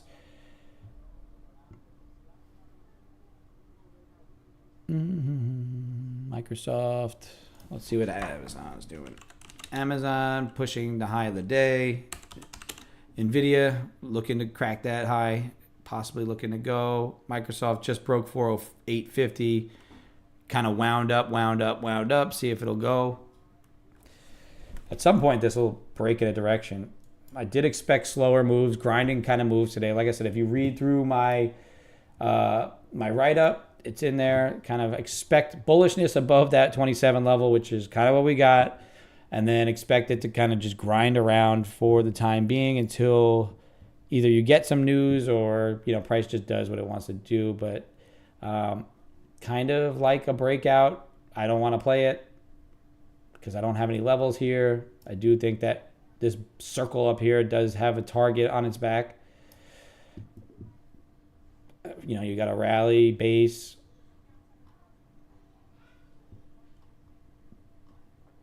If I could play the rotation again, another failure of 100 just to get to the downside here. Microsoft absolutely pushing up, kind of keeping me out of that idea. I would like a heavy tilt long. I might play, if the tilt ever gets up into that 80%, I'm just going to fade the tilt on that move and then look to catch it. Russell trying to lead us downside now. Interesting. It was leading us high side the whole day. Now it's creeping down. Delta flattening out here at the top, not getting new buyers in.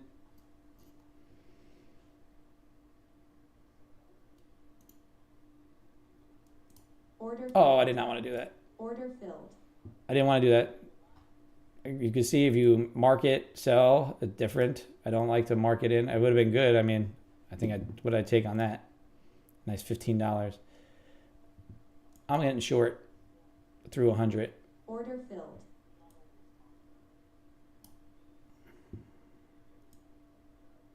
Risk to the high of that wick. Love to see it down. If I can break through the low. So this is where I have not been playing. I've been trying to short the low. Let me try and short 100. If I can get through this level, then maybe we can get through it again this time. See which time it breaks. Front run it a little bit.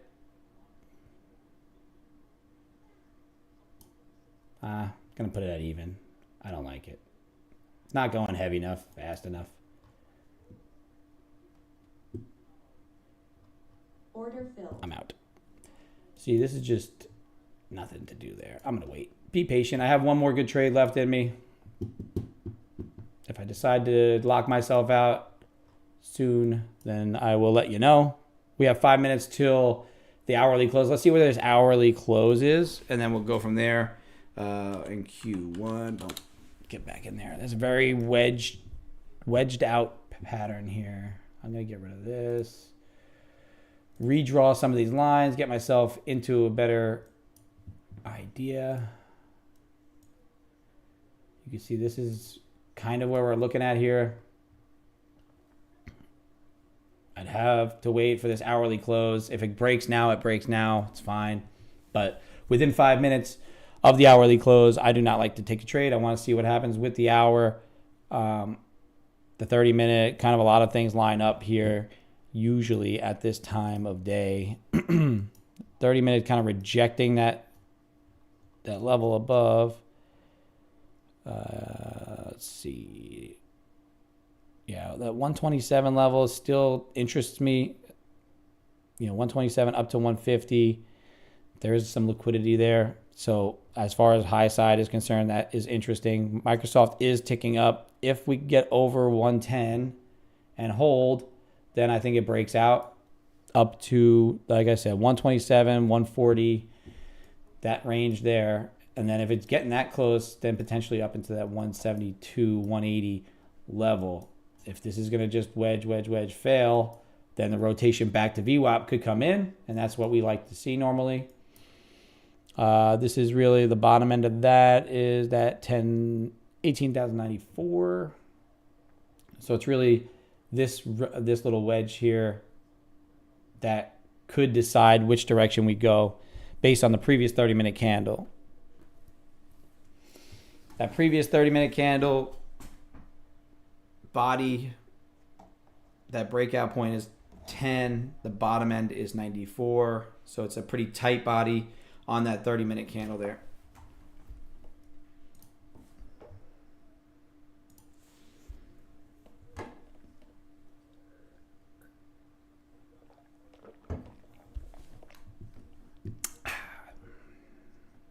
Two more minutes till we can think about executing. You can see price kind of just slowing down, winding up, picking a direction. Microsoft breaking highs.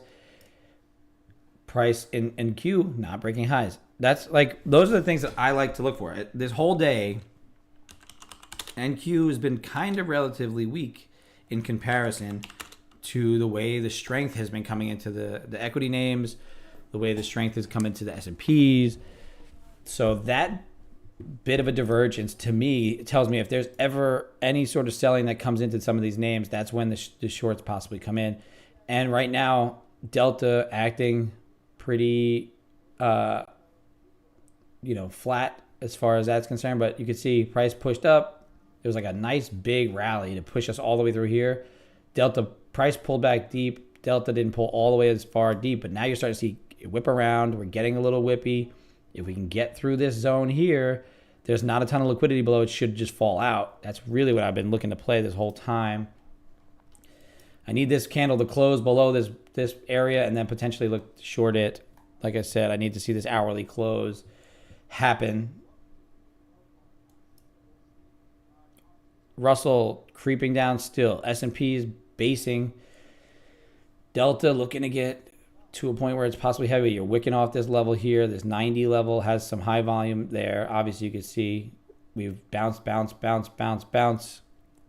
some point, it's got to crack. If it cracks, then you want to see that flush, right? Does the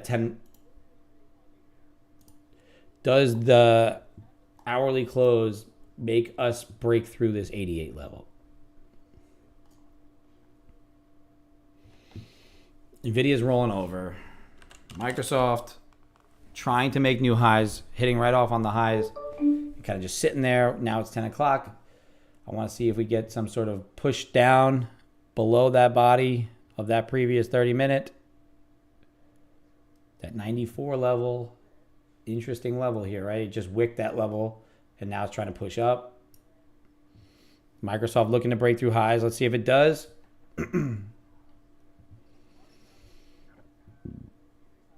If it fails it, it fails it.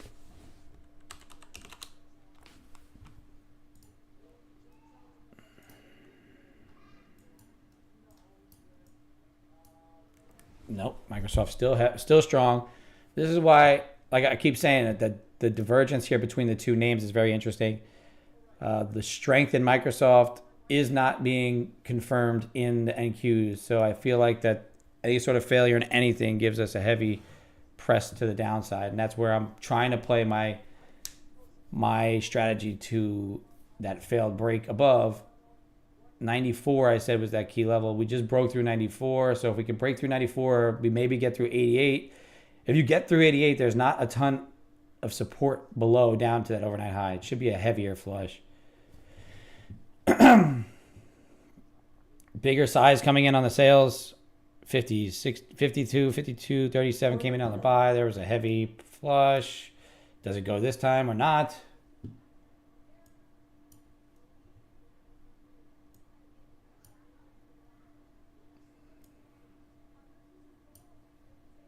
Is that a wick test? Are we going to get screwed? I'm playing the breakdown on this. Another wick bottom.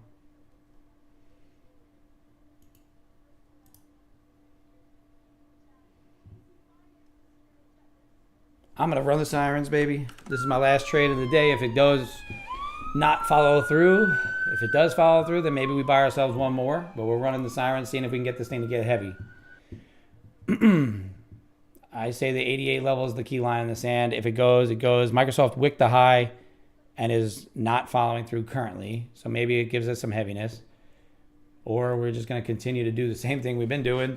Get that bounce from this level. But I like my odds as the heaviness comes. If I can crack through this wick here, we'll be very happy to give ourselves one more good trade.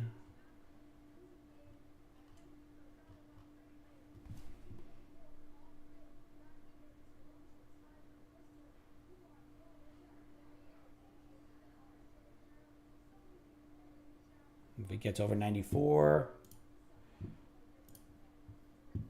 94, right? I said was that important level.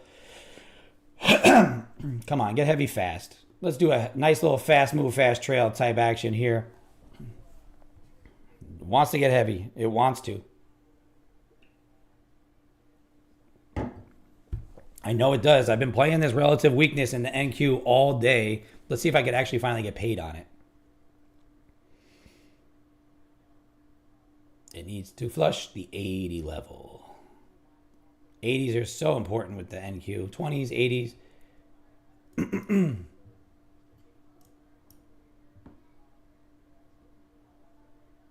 Microsoft failed the high. There we go. Come on now. Buy me another trade. That was very whippy. Some bigger size got filled down there. 94s, 44s. I'm going to get my stop over that 94 level.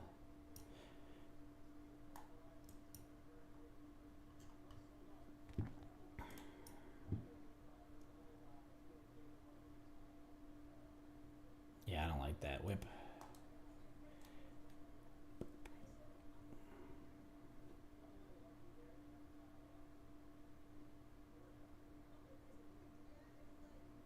Get heavy fast. Get through. Like I said, I didn't think that there was a ton of support down there based on the delta. You know, that's heavy delta. Everything's kind of talking to me. We're below this volume node at 90. Should be able to get us down to VWAP in theory.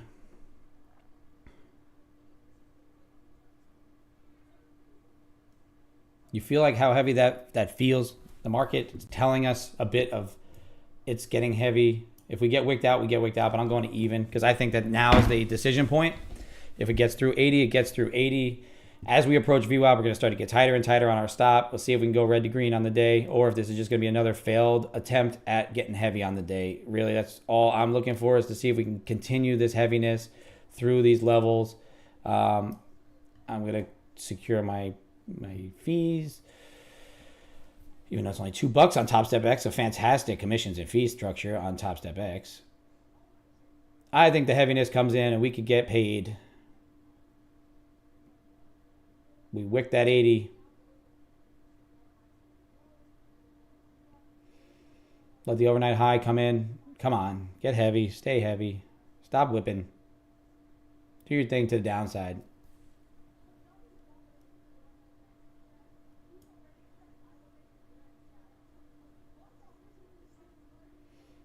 Right there at $55. I'll take that. I need to buy myself another trade. It's just not going when I want it to go, so therefore I am going to be out and flat.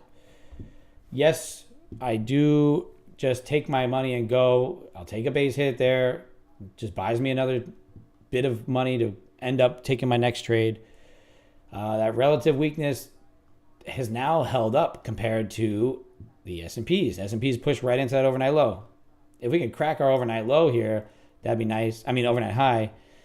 I don't know if that's going to help me much, though. If we can get a bounce play off of that overnight high, failed breakdown of the overnight high, try to accept back into here, and then, play the break from that. That'd be another idea there for the long based on everything trying to go upside.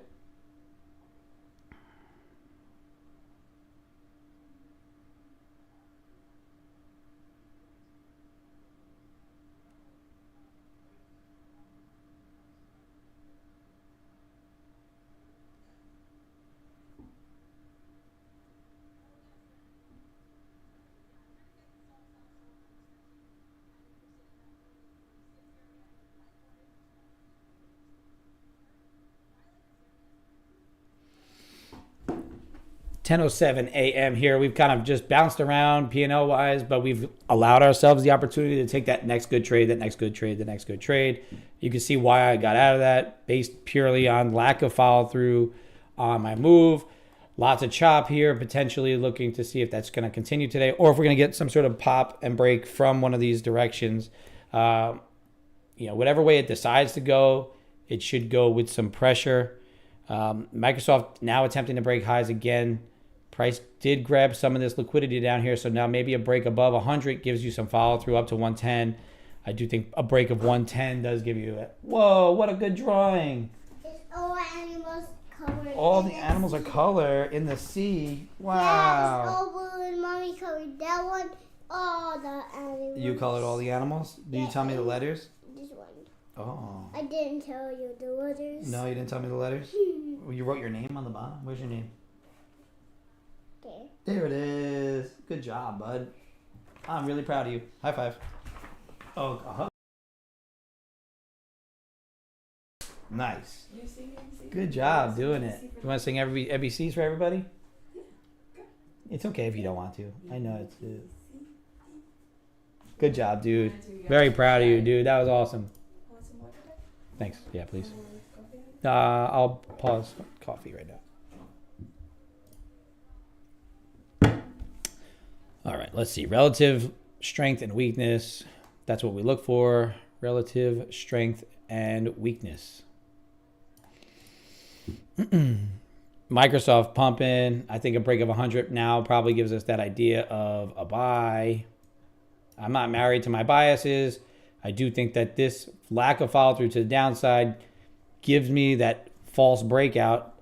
And I'm being a little aggressive today. I know it's a little different, but just trying to grind my way back to even. If this relative strength comes in, heavy short, play the reverse of that.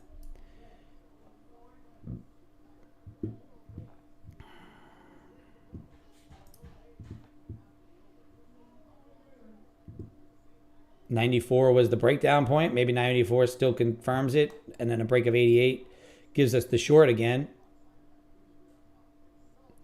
But I will, just based on the Microsoft strength, like I'm saying, NQ, relatively weak compared to everything else. As far as these Mag 7 names are concerned with their attempts to break highs, still not playing through. So maybe it'll catch up. Maybe we'll run up to 110 through 100. That's what I'm willing to take that chance on here. If we can get the bounce and then break.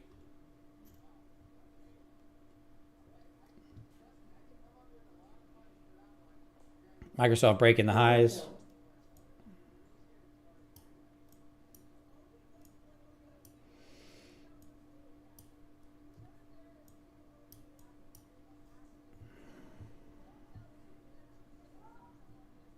Let's see if this break even button works.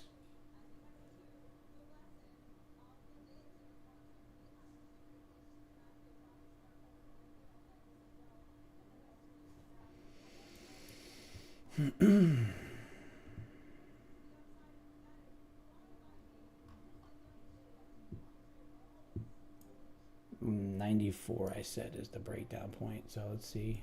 Kind of just limiting my risk there a bit. 94, I said, is the breakdown. Yeah, 94. As Microsoft ran right up into that 409.86. Tried to break it, failed it. Looks like that's the failure point.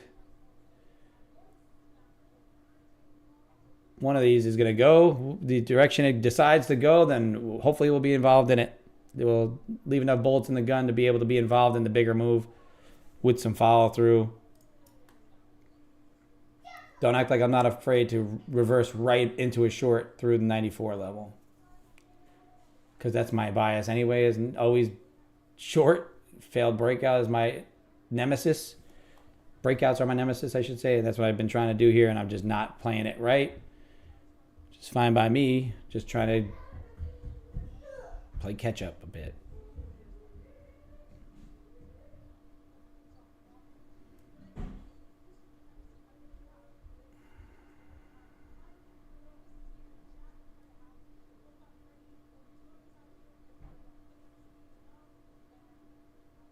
Nope, NVIDIA is getting heavy. There it goes. You can see it getting heavy now. I'm going to sell it through the 88. My normal short. This is my last trade of the day.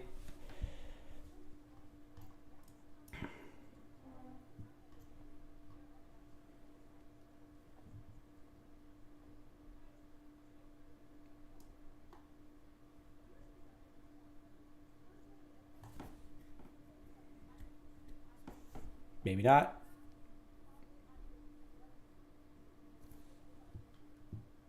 Maybe not. Maybe that was that liquidity grab that I wanted to get. We'll see. NVIDIA looking like it wants to pop. That 88. I love that 88 short, but it just doesn't want to go for me today.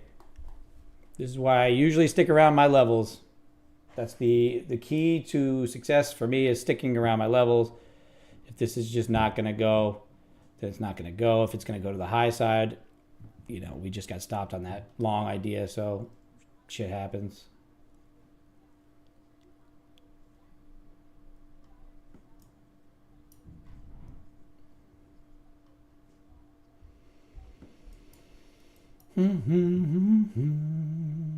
Break through the 88. Give me that heavy short. Delta didn't want to play along to the high side. Could there be sellers just building in and building in and building in and building in? This is the last trade of the day. See if it'll go. Or if I buy myself another trade, then it won't be the last trade, but it'll be the last loser of the day. That's for sure.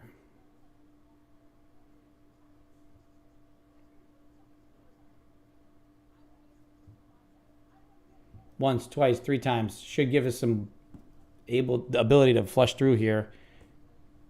But if it's going to continue to just bounce around, then we're just going to get ourselves caught up in the noise today. And that's kind of how it goes sometimes. Monday, choppy Monday.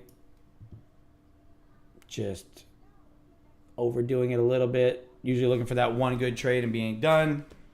Kind of dug ourselves a hole and try to grind out of it a little bit on some good ideas. It's just, when the price doesn't want to play with your ideas, then you can't do it. You can't do anything about it. You just got to go with what's going on. The volume area is at 90.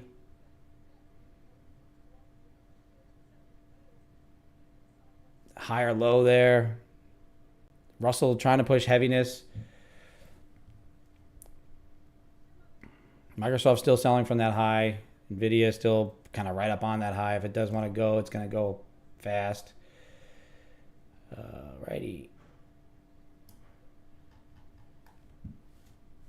We are just sitting here waiting to either get stopped out, or if the price is going to kind of confirm our direction a little bit through this 88 level, then we can possibly get another good trade out of it. You know, catch a couple $100, move on to the next, catch a couple $100, move on to the next. That's the goal. I mean, if we could just melt all the way down, then that'd be great. But realistically, we're just trying to catch a little piece of this. But if the heaviness comes in, I feel like it'll come in pretty quickly. But that's what I've been saying all day, and it hasn't done it, right? I bet you once we stop trading, that's when it'll start happening. So overall, kind of just be mindful of your risk tolerance. Be mindful of if you're over trading, or if price is just not confirming what your thought process is on the day. It's not bad to just shut it down sometimes. Even if price does what you want it to do afterwards, don't FOMO, don't run to the charts, don't do that. It's not cool. It's not going to work out for you in the long run. This is just me trying to play an idea that just doesn't want to play along. Tilt's only 62%, still could be fair. Just grabbing that liquidity there. Doesn't want to go heavy quick. Oh, I clicked the wrong button. Wicking that on Delta. Price is clicking up. Just watching Delta, watching price at 90. Russell's at a support level. I tried to open another version of Quantower for some reason. Boop, boop, boop. This is what happens when you click the wrong buttons. Things start to open. I hate when I do that. It doesn't help my focus. Alrighty. Probably just going to take this loss, move on for the week. we'll see. I mean, I'm gonna let this trade play out, but hopefully, I tighten my stop a little bit on it because I said like 94. I think comes into play. I'd rather just keep $100 more and move on for tomorrow. Looking to try and just catch another nice day, rebound day tomorrow if it doesn't play out. All right. Like I said, just manage your risk so you could trade for the next day, trade for the next day, trade for the next day. And that's how you keep these accounts. That's how you build buffers. That's how you're able to take withdrawals, take profits. It's a choppy day. Just be mindful of that. Buyers are building into this potentially, but there's a lot of sellers here getting filled on that time and sales. So who knows if that's going to help us out some or not. Yeah, nah, it's not.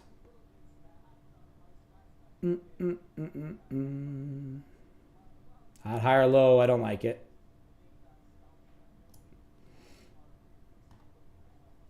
Right, this high or low right here at that 88 level telling me that it possibly wants to go higher again. Microsoft pushing upside a little bit. Nvidia still kind of creeping up. Everything on its highs. I've been trying to play this divergence where NQ has been relatively weak all day, and I haven't gotten the follow through on it. So overall, more so than anything, it's kind of just holding up. And maybe it's not giving you a ton of follow through to the upside, but it's not giving you downside pressure. So just be cautious on that. If it's going to pop off and stop me out, I'll be okay with that. If it melts off here, it's a 50-50 shot at this point. No. So margins, if you're going to trade this with your own brokerage account, one mini contract requires $1,000, depending on the brokerage you use. NinjaTrader, I think, is $1,000. AMP is $1,000 per mini. You obviously want to keep yourself a buffer. With the prop firms, this is a 50K account. I have a $2,000 buffer. That's my trailing drawdown. I let it be 2,000. So I make profits off of that. Realistically, I can trade 5 over 2,000. I think 5 contracts, but that's just because of I'm going to be out on this right now. We're out. We're flat. I'm going to lock myself out so I don't tilt out anymore. Lock me out. It is what it is. We drew down a little bit today. Come back tomorrow, make some better trades. So yeah, this is just a level of NASDAQ. This isn't actually like $18,000. It's just a price level.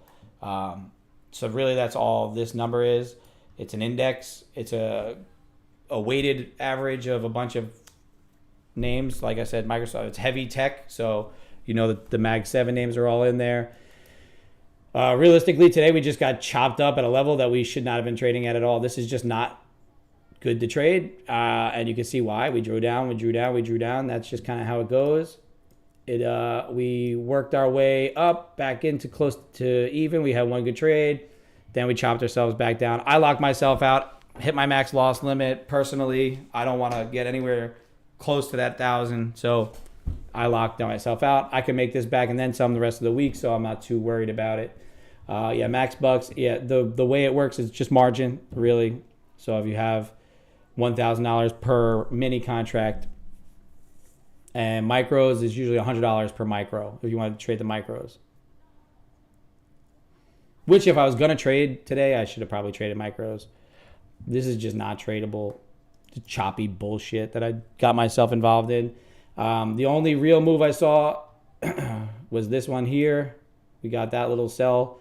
I tried to short this, which kind of got me in the hole. The long off the overnight high was a nice little breakout play. I suck at breakouts, so I didn't take it.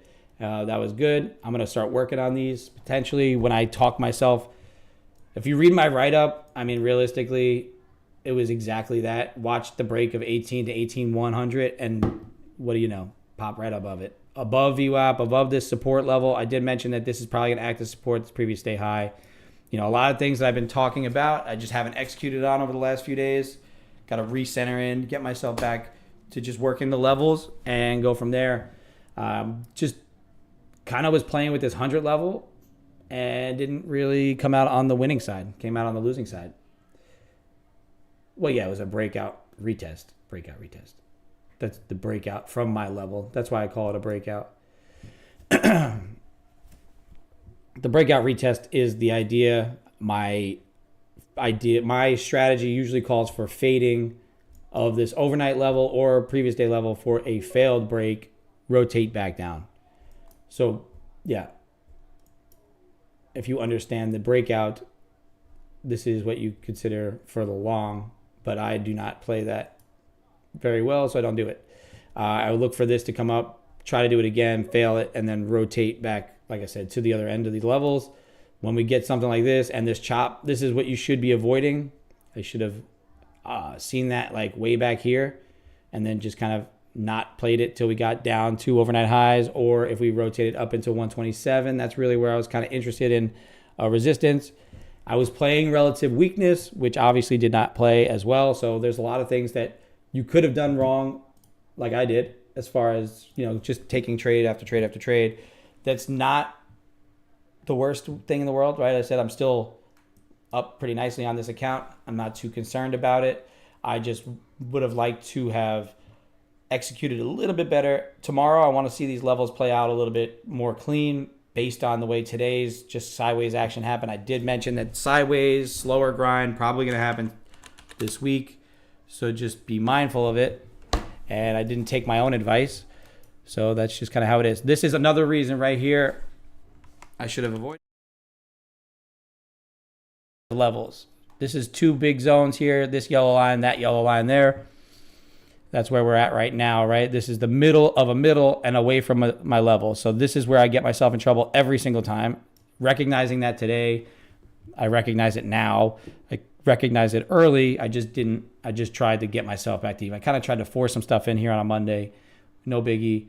I could have 4 straight great days this week and be very happy. I could have a great day tomorrow or a half-ass day tomorrow and be back into some good territory. So realistically, we're just kind of waiting, seeing what happens with the rest of this choppiness, which direction it'll end up.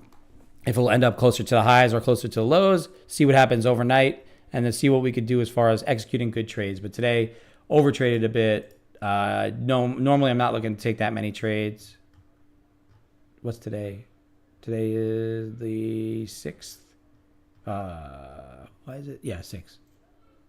5, 6. Started there. So 1, 2, 3, 4, 5, 6, 7, 8, 9, 10, 11. Minus this one was a fat finger. 10 trades. That's way too many for me on a day.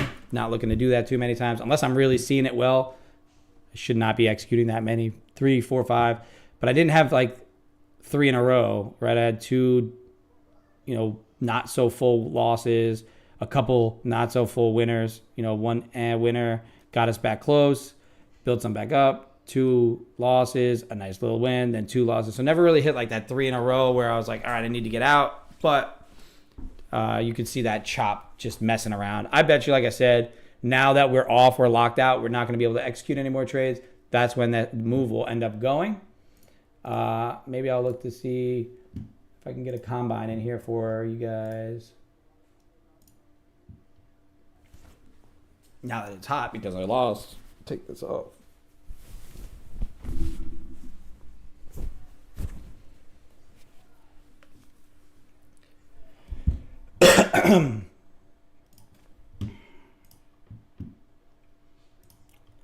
Yeah. So even though I see that, I lock myself out manually, I recognize that I was overtrading. So I made it a point to lock myself out personally, right? I don't think it's a good idea to just keep going. You really should make sure you recognize when you're not going to be right anymore. And then from that, I think you need to just continue to just kind of adjust your trading strategy as far as like mentally is concerned, right? You don't want to be just over trading so many times, right?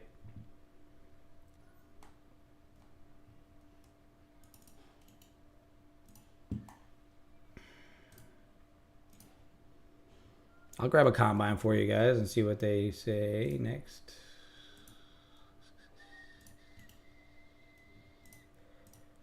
Got about 30 minutes left in this trading session for me. Oop.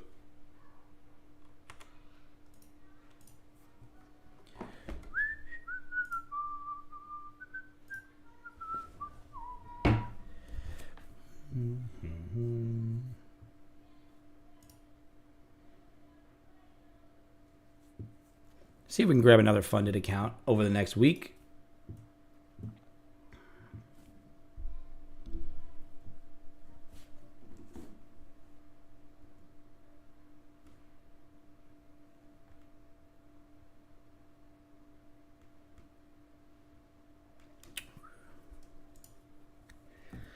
Alrighty, we'll refresh this. See if that combine popped in. See what we could see anything. We are locked out of our Express XFA. I locked myself out. I'm not trying to overtrade it in this chop. We don't want to do that. But we did grab ourselves a little combine here, and we're going to trade a bit of size on the combine. I like to trade a little sizey on the combines. So I'll trade with like 2 contracts. If I see some sort of opportunity, maybe a breakout play, try and work on some stuff. So I do work on some things when I get combines, so it tends to get a little bit messy. But realistically, if I wanted to get a long here, over 100, be scalpy. This is a combine. Don't be fooled. If you do see that these are white, this is the combines. The gold are my funded accounts. You're looking to get another combine, get another funded. I'm a little aggressive when it comes to combines. You kind of have to be if you want to pass. Don't trade stupid, but just be mindful of it. So I'm going to sit on here till 11. If I see something I like, I'll execute on it, grab myself a combine, and work on that from there. There was no follow through. Yeah, down 425. Yeah, good job. Good work.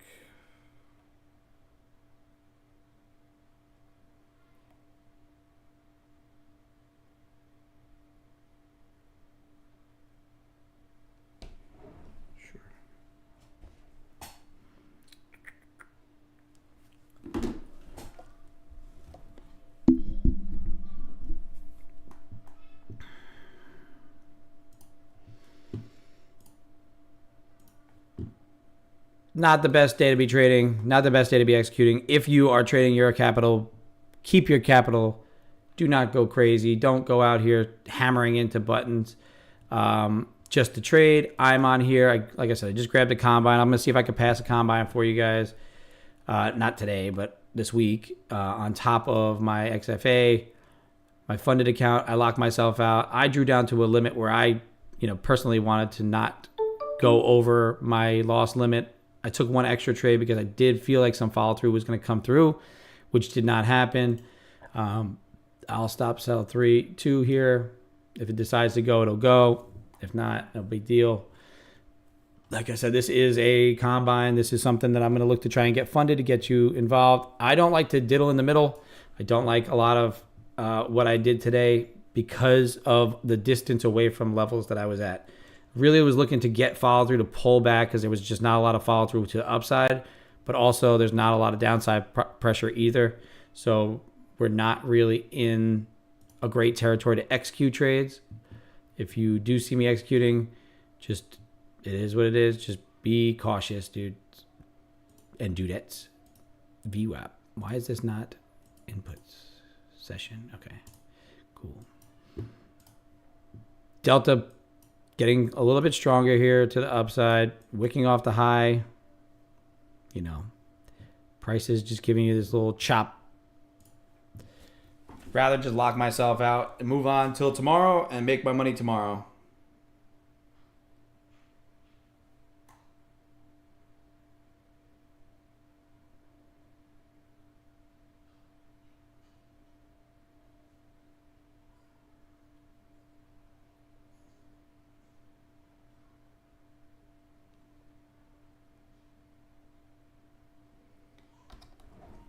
Filed my taxes on that. It's 10:30. We do 8:30 till 11 every day. Some days you win, some days you lose. Sometimes you just don't take any trades. Realistically, today we probably should have executed on 1 or 2. It would have been around this area here. This price action was way too quick to try and take that short off the jump. I do like the fade of that overnight high. Really, that's usually my go-to there, but it just didn't give us time to set up. That first minute needs to close really before we end up doing anything. If I do take this short here, it's just purely based on trying to pass a combine, trying to pull back a bit, trying to get some of these highs, Microsoft off the highs and down into a more reasonable area for Microsoft. Maybe down into Microsoft pull back into 409 would be interesting, which would pull this down some. Right now, like I said, we are just in a combine here. This is not my funded account, so we are not trading that. Choppy day, indeed. It's just not a great day to be trading. I am taking a shot at this if it does go, but this is a combine, so if you could avoid trading in this chop, that's your best bet.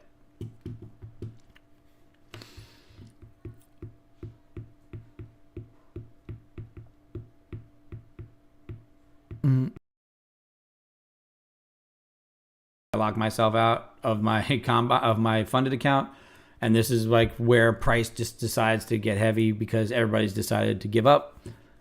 This is just a mess of trades, right? Sometimes it works, sometimes it doesn't. You limit yourself, your trades that you take on a day like today, you're better off. As I mentioned, I overtraded a bit. No harm, no foul. We are back. We have plenty of capital to trade for tomorrow. I do have this short idea here still in play. I'm taking this on a combine. This is a full transparency. Don't just execute. I wanted to make sure that you are aware. If you look at the top of the screen here, if it's white, this is a combine.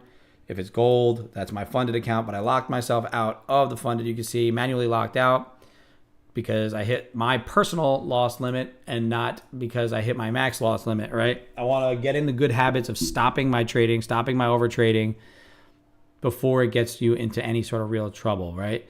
Yeah, that's really what it comes down to.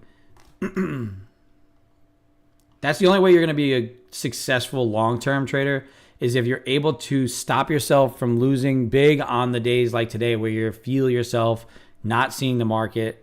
You feel yourself over trading a bit. You feel yourself getting to a point where you see price action like this and you think, I'm going to chase it to the high side. I'm going to chase it to the low side. I'm going to chase it to the high side. I'm going to get long from the lows. I'm going to get short from the highs. And it just kind of every time you try to do something, it just does something a little bit different that gets you out, plays with your emotions, and then you start to get more mad and you get that tilty feeling and then you start to go. That's what you got to avoid. These are the days you have to avoid that kind of feeling in order to be able to come back tomorrow, see the market clear, execute on your plan, emotion back to even, back to zero, back to a point where you're able to focus on what you're doing and then make your money on days that you see the market and not trade on days like today where you're trying to make things back, make it back. Whenever you start to say, I got to make it back, it's not a great sign.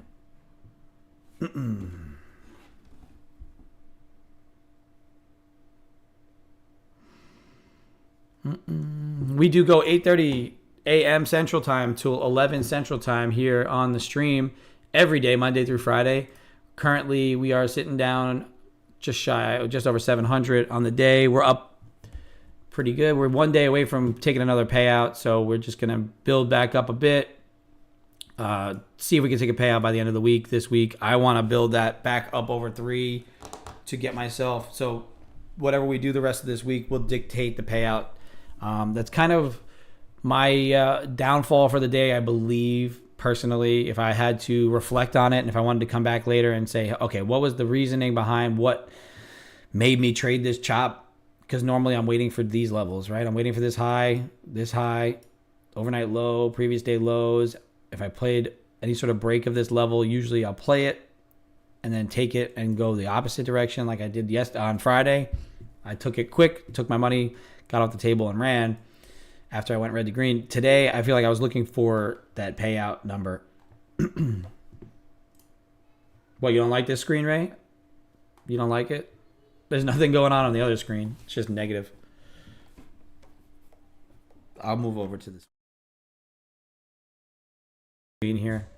The reason in this chop, it's the same information. Chop on this side, chop on that side. It's all chop everywhere. Overall, like I said, just looking for probably that payout day instead of just letting the day come to me and executing. I was playing the relative weakness, just possibly. I really was just talking, honestly. I know I'm messing with you. Don't worry.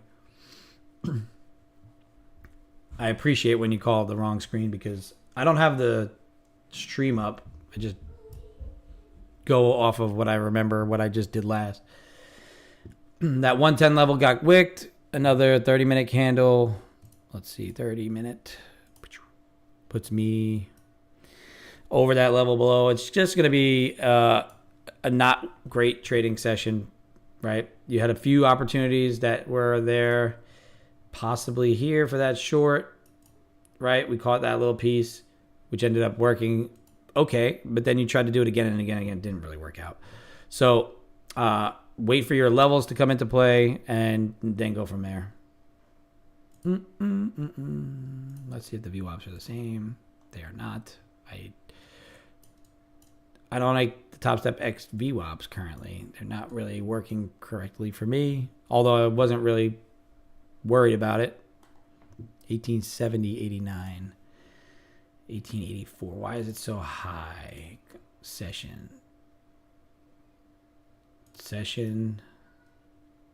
Close.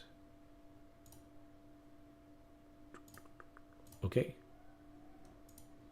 Not sure why it's up there, to be honest. It just depends on where I drag this out to, which is very interesting. If it sees the data, then it puts it in the right spot. But if I come in tight, it doesn't. It's really weird. You can see it moving around. I don't like that.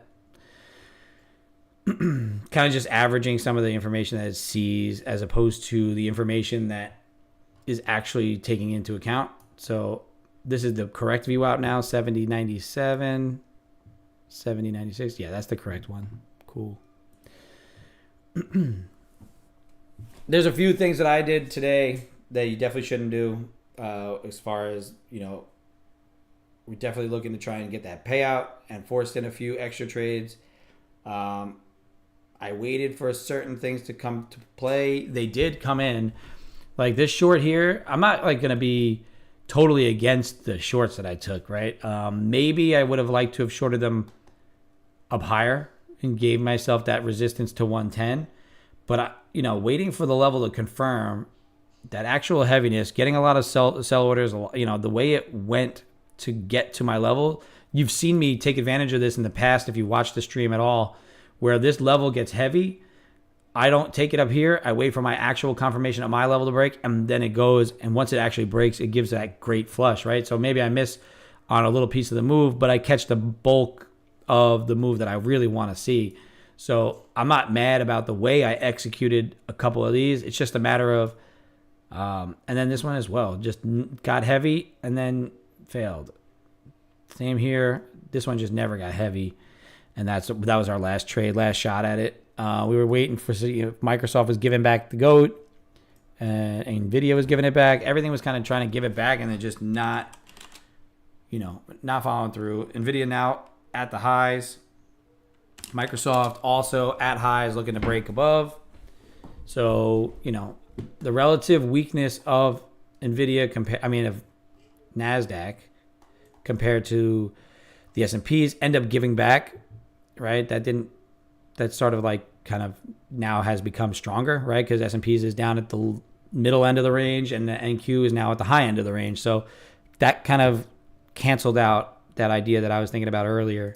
Delta's now ticking up, price is ticking up. Could look for a confirmed break of the value area high here of 113. Russell is pushing high side. S&P's held its opening range high. So there's a lot of information being presented here to you and a lot of chop. Maybe it breaks out later. If it does, it does. If it breaks out now, cool. I have no skin in the game because I am not executing. We are down on the day. Took one extra trade, probably that I should have let go. 827 818. Oh, give me 1 minute. I gotta answer this. Hello? Hello?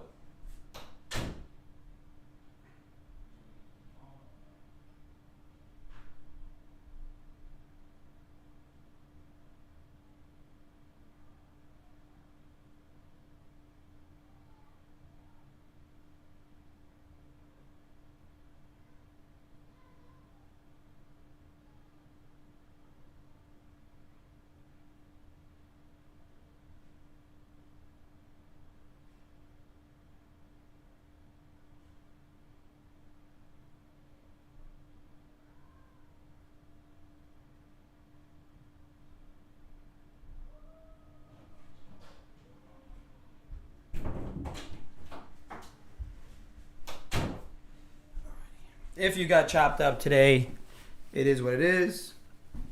Just come back tomorrow, execute appropriately to your plan. Don't let today affect tomorrow. Trade and lock yourself out. Keep yourself in a position where you can execute the next day, the next day, the next day, the next day, right? That's all this is about. If I do get a break of this 100 level on the combine, this is not my funded account. I'm going to sell through 100 just as a test. We've been fighting this all day. Potentially the 100 break gives us the idea that continues on. This is a combine. This is testing. I'm on here being honest with you, not trying to fake any sort of profits, not trying to fake anything that we're doing here. Just trying to get ourselves another funded account to allow layers of protection to, if you start trading funded more and more and more and more, then you get your opportunities to get payouts and more more opportunities moving forward. Usually, like I said, I play relative strength and weakness. You see the delta kind of at that high point. We're at that high point there. Do we break out and continue on finally? Or do we fail this again and then rotate back down to the downside? That's the kind of day it is today. It's kind of just if you can't see it well, if it's not acting well, try and stay out of it. Stay out of the chop. Stay out of trying to play things that aren't following through. I can't reiterate it enough. When you talk, I've been very good at doing my write-ups, mentioning what was going to happen during the week. Already this week, kind of exactly what I said with lack of follow-through on things. Things probably aren't going to continue. Or if they do continue, it's going to be a very grinding move to the upside or downside, whichever way it decides to go. I'm just kind of a little disappointed in the couple over trades. However, like I said, just was looking to get that heaviness to finally come through. Even if you went up to a higher time frame, there was that reason behind taking those trades. It just didn't work out. I just don't like playing in the middle outside of my zones. So since we were outside of my zones, I should have just avoided it. This is just working on something. If I do end up getting filled on it, just be mindful of that. This is not something that I'm telling you to do. This is me working on a combine, seeing what else there is out there potentially for a move. If I don't get filled on it, it is what it is. I'm off the stream at 11 today. Like I said, every day, 8:30 to 11. We'll be out there tomorrow executing on the plan, making sure we stay close to our levels. I think potentially now, like if we do continue to grind up, like I said, that 127 level is what interests me. If it gets there, it does. If it doesn't, it just continues to grind around the rest of the day. Who knows what happens? But there's a little bit of a pop. See if it gets to that 127 level.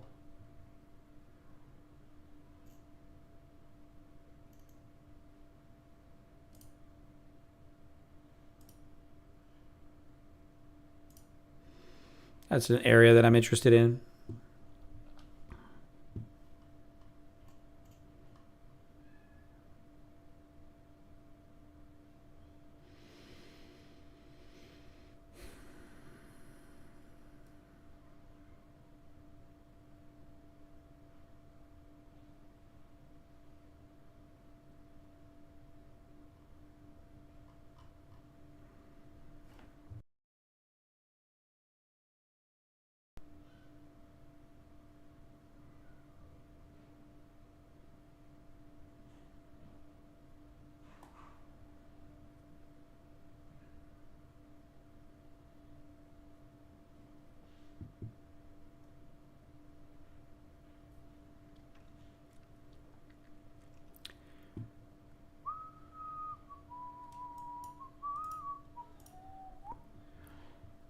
There's a nice push. Maybe we do get to 172, that 180 area today on a big grinding move after this whole choppiness kind of gives up, and now you rotate and you start to grind Like I said, I didn't think we had enough kind of juice to get there today, but it could potentially even up to, like I said, 147, 150. These are kind of the areas that you would be interested in, you know, right there. And then up to, like I said, 172 is that next real key level. I don't know if you get to these levels today based on the way price is acting. I'm just waiting to see if, you know, I locked myself out of the funded account, took more loss than I wanted to. So I saw that tilt coming in. I said, nope, we're not playing that tilt game. Obviously, the long ends up playing out here now.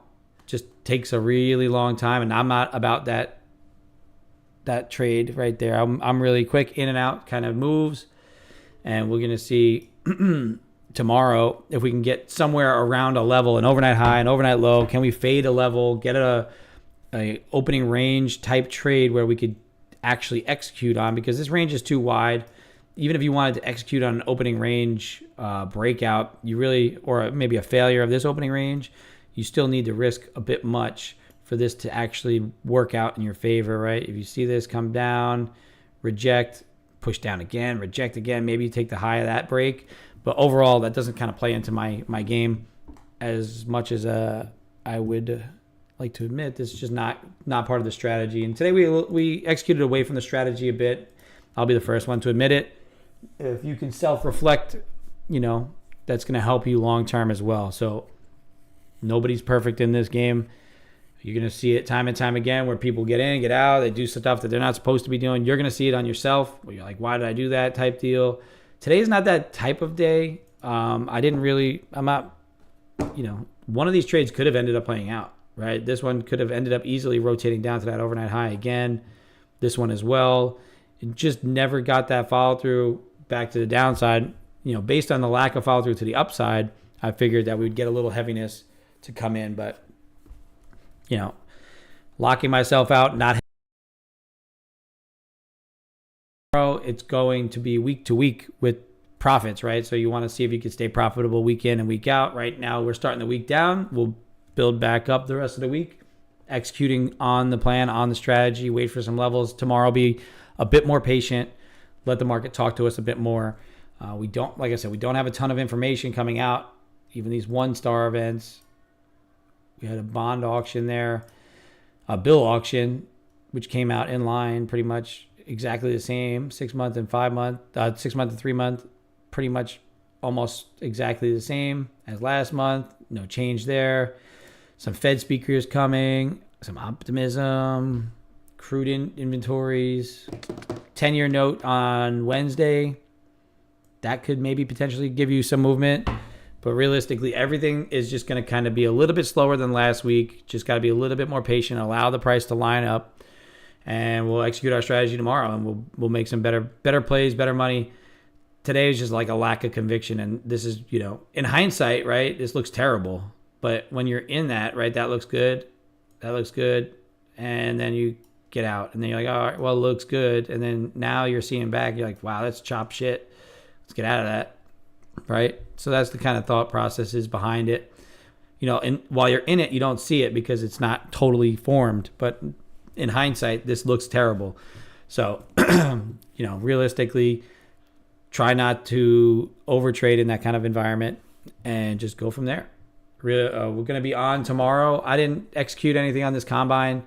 I may later. I doubt it. I got to go to work. I got to work on some coffee business as well, try and update some things on the website, make sure everything is good to go for orders. I hope everybody has a great trading day the rest of the day. If you are going to continue to trade, just be cautious on the chop. Don't get yourself caught up in it. Don't get tricked into doing stuff. Just try your best to just stay out if you don't have it. 438.50 high a day on the QQQs. I have no idea where the QQQs are currently. It could have been, quite possibly. Now that we're done trading, it likely will be. That blow off top type of action there.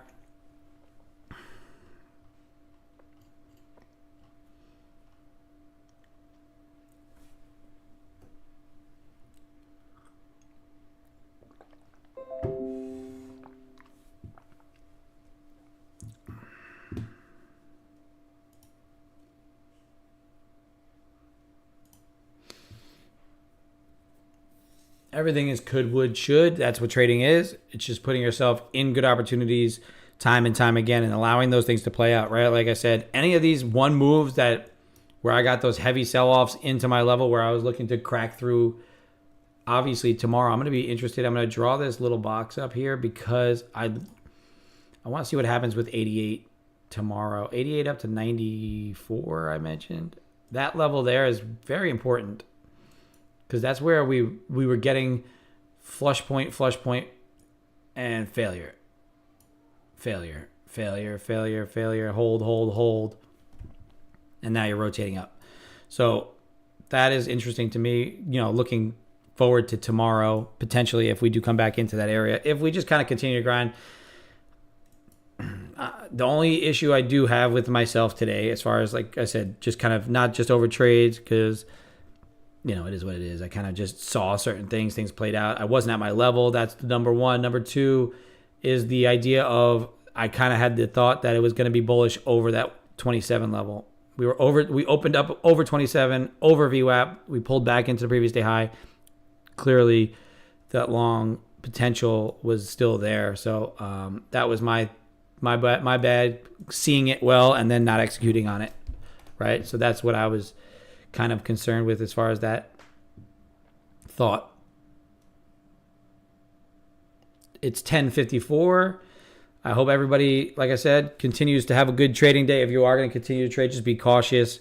Price action is probably going to be just diluted this week a little bit compared to last week because of the lack of data points.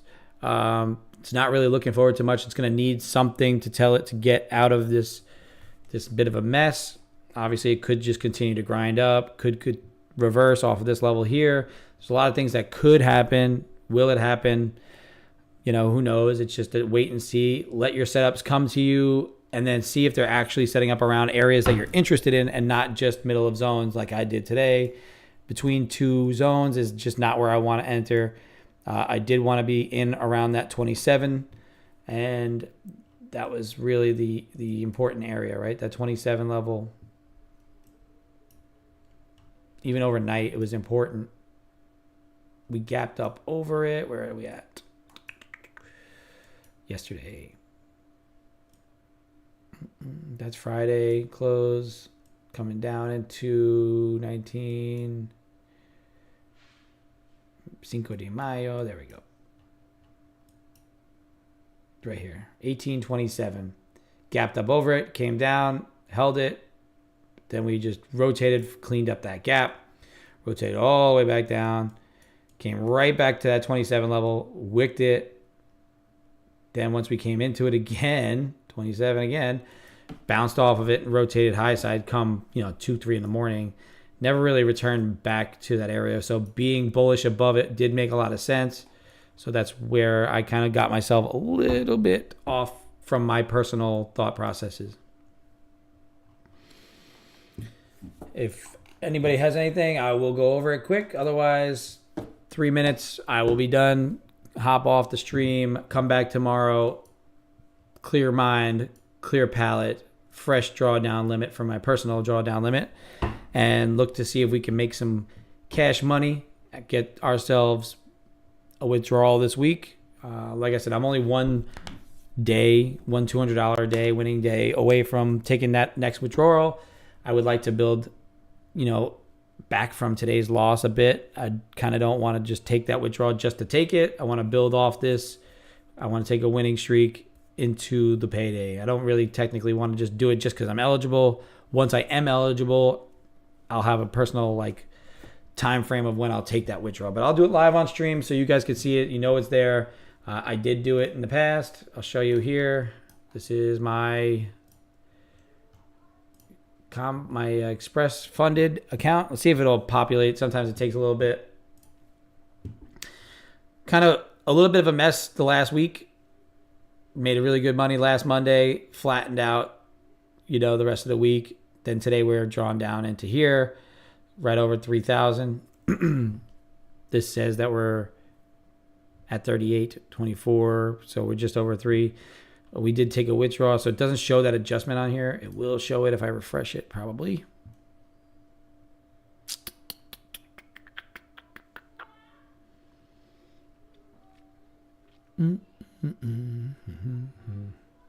Trying to get it. So you can see this is the adjustment. This is a payout, minus 800. The stats for the account, we're averaging 233 with a 75% win rate and a lower average loss, right? So if we keep these numbers pretty similar, inevitably the account grows steadily over time, right? That's the kind of numbers you want to be able to see. I mean, obviously you can times this times 10 and, still have the same kind of results, right? It's just a matter of scaling those results. Right now, as the buffer is only a certain dollar amount, I'm not looking to go crazy. I'm just trying to hit base hits, base hits, base hits. You can see the highest winning trade is 1677. The biggest loser is 302. Pretty outweighed, right? Just be mindful that today was an outlier as far as losers are concerned. Most of the time, if we are playing with just our levels, we're going to be able to be just fine within these statistics, right? Today we just kind of took a couple paper cuts that got us into a hole. The rest of the week, we could just execute little by little and be very happy, right? Here, we'll take one sell for you at 11.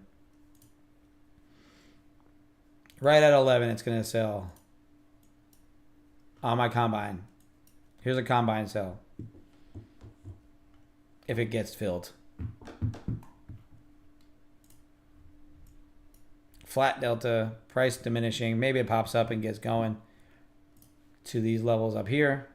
Does it hold this support? If it gets over 116, maybe go long. These are the things I think about all day. This is a combine. This is something I'm just kind of taking a shot at just to see if I can get myself another funded account. But really, I'm not going crazy with it. 11 a.m. here, Central Time. Stream is all but over. We're going to see if this short gets filled on this combine just to see if we get anything out of the day today. Maybe make some positive moves. Realistically, just trying to catch a little bit and go from there. Normally, like I said, every day, 8:30 till 11. We did end the day down a bit, but we locked ourselves out. We recognized that we were trading a little bit much, so we're just gonna see if we can catch a little bit of a move here because now we're off stream and obviously this is when things are gonna start to play out, but shit happens, right? This is when the moves occur because you're not in, right?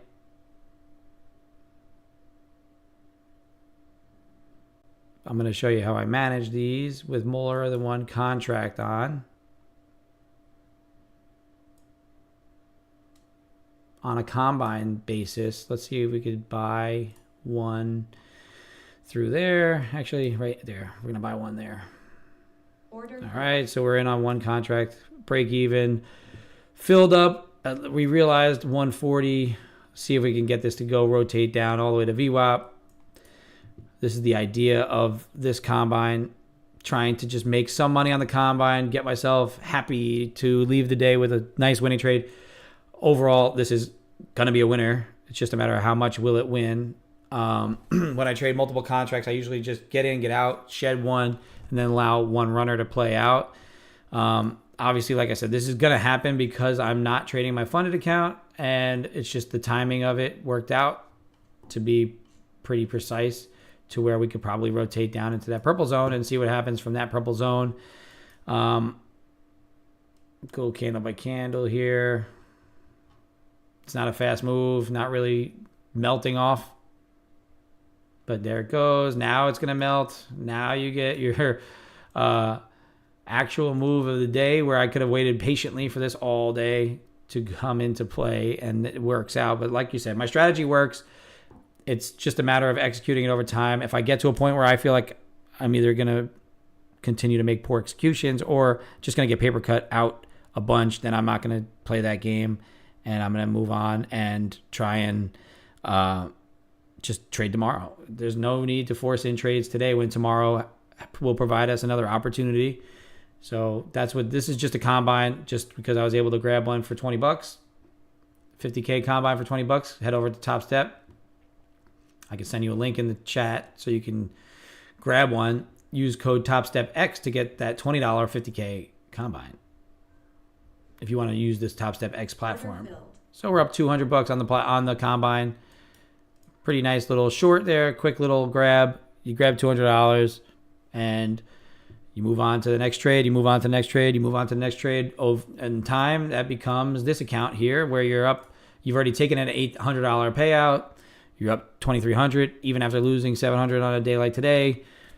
Moving forward to tomorrow, you come back, you make one good trade, you're halfway back, you make another good trade, you're all the way back for the week and then some. That's all I do. Just execute the next best trade every single time, and sometimes it draws you down, and then the next day is going to be a better winner. So overall, like I said, choppy day, probably not the best executions, but overall can't be mad about it. Just make small adjustments for the week. Obviously, if we're not near a level, we're just. If you have no more questions, comments, concerns, I'll see you guys all tomorrow, 8:30 a.m. We'll do a good job of kind of planning out a couple really good moves. Hopefully just one banger and that's it. But if we get more than that, we get more than that. So like I said, I'll talk to you all tomorrow. Locked out of this account. Draw down there, up on the combine. So maybe we'll get another funded account by the end of the week. So you can see how that kind of plays out as well. So if I do lock myself out of the funded account, I'll swap over to that just if I have some time left in the stream. I appreciate everybody stopping by. As always, visit daytradingcoffeeco.com. Use code POLICINGPIPS for 15% off all of your orders. Until tomorrow, 8:30 a.m., I'll talk to you all later. Peace out.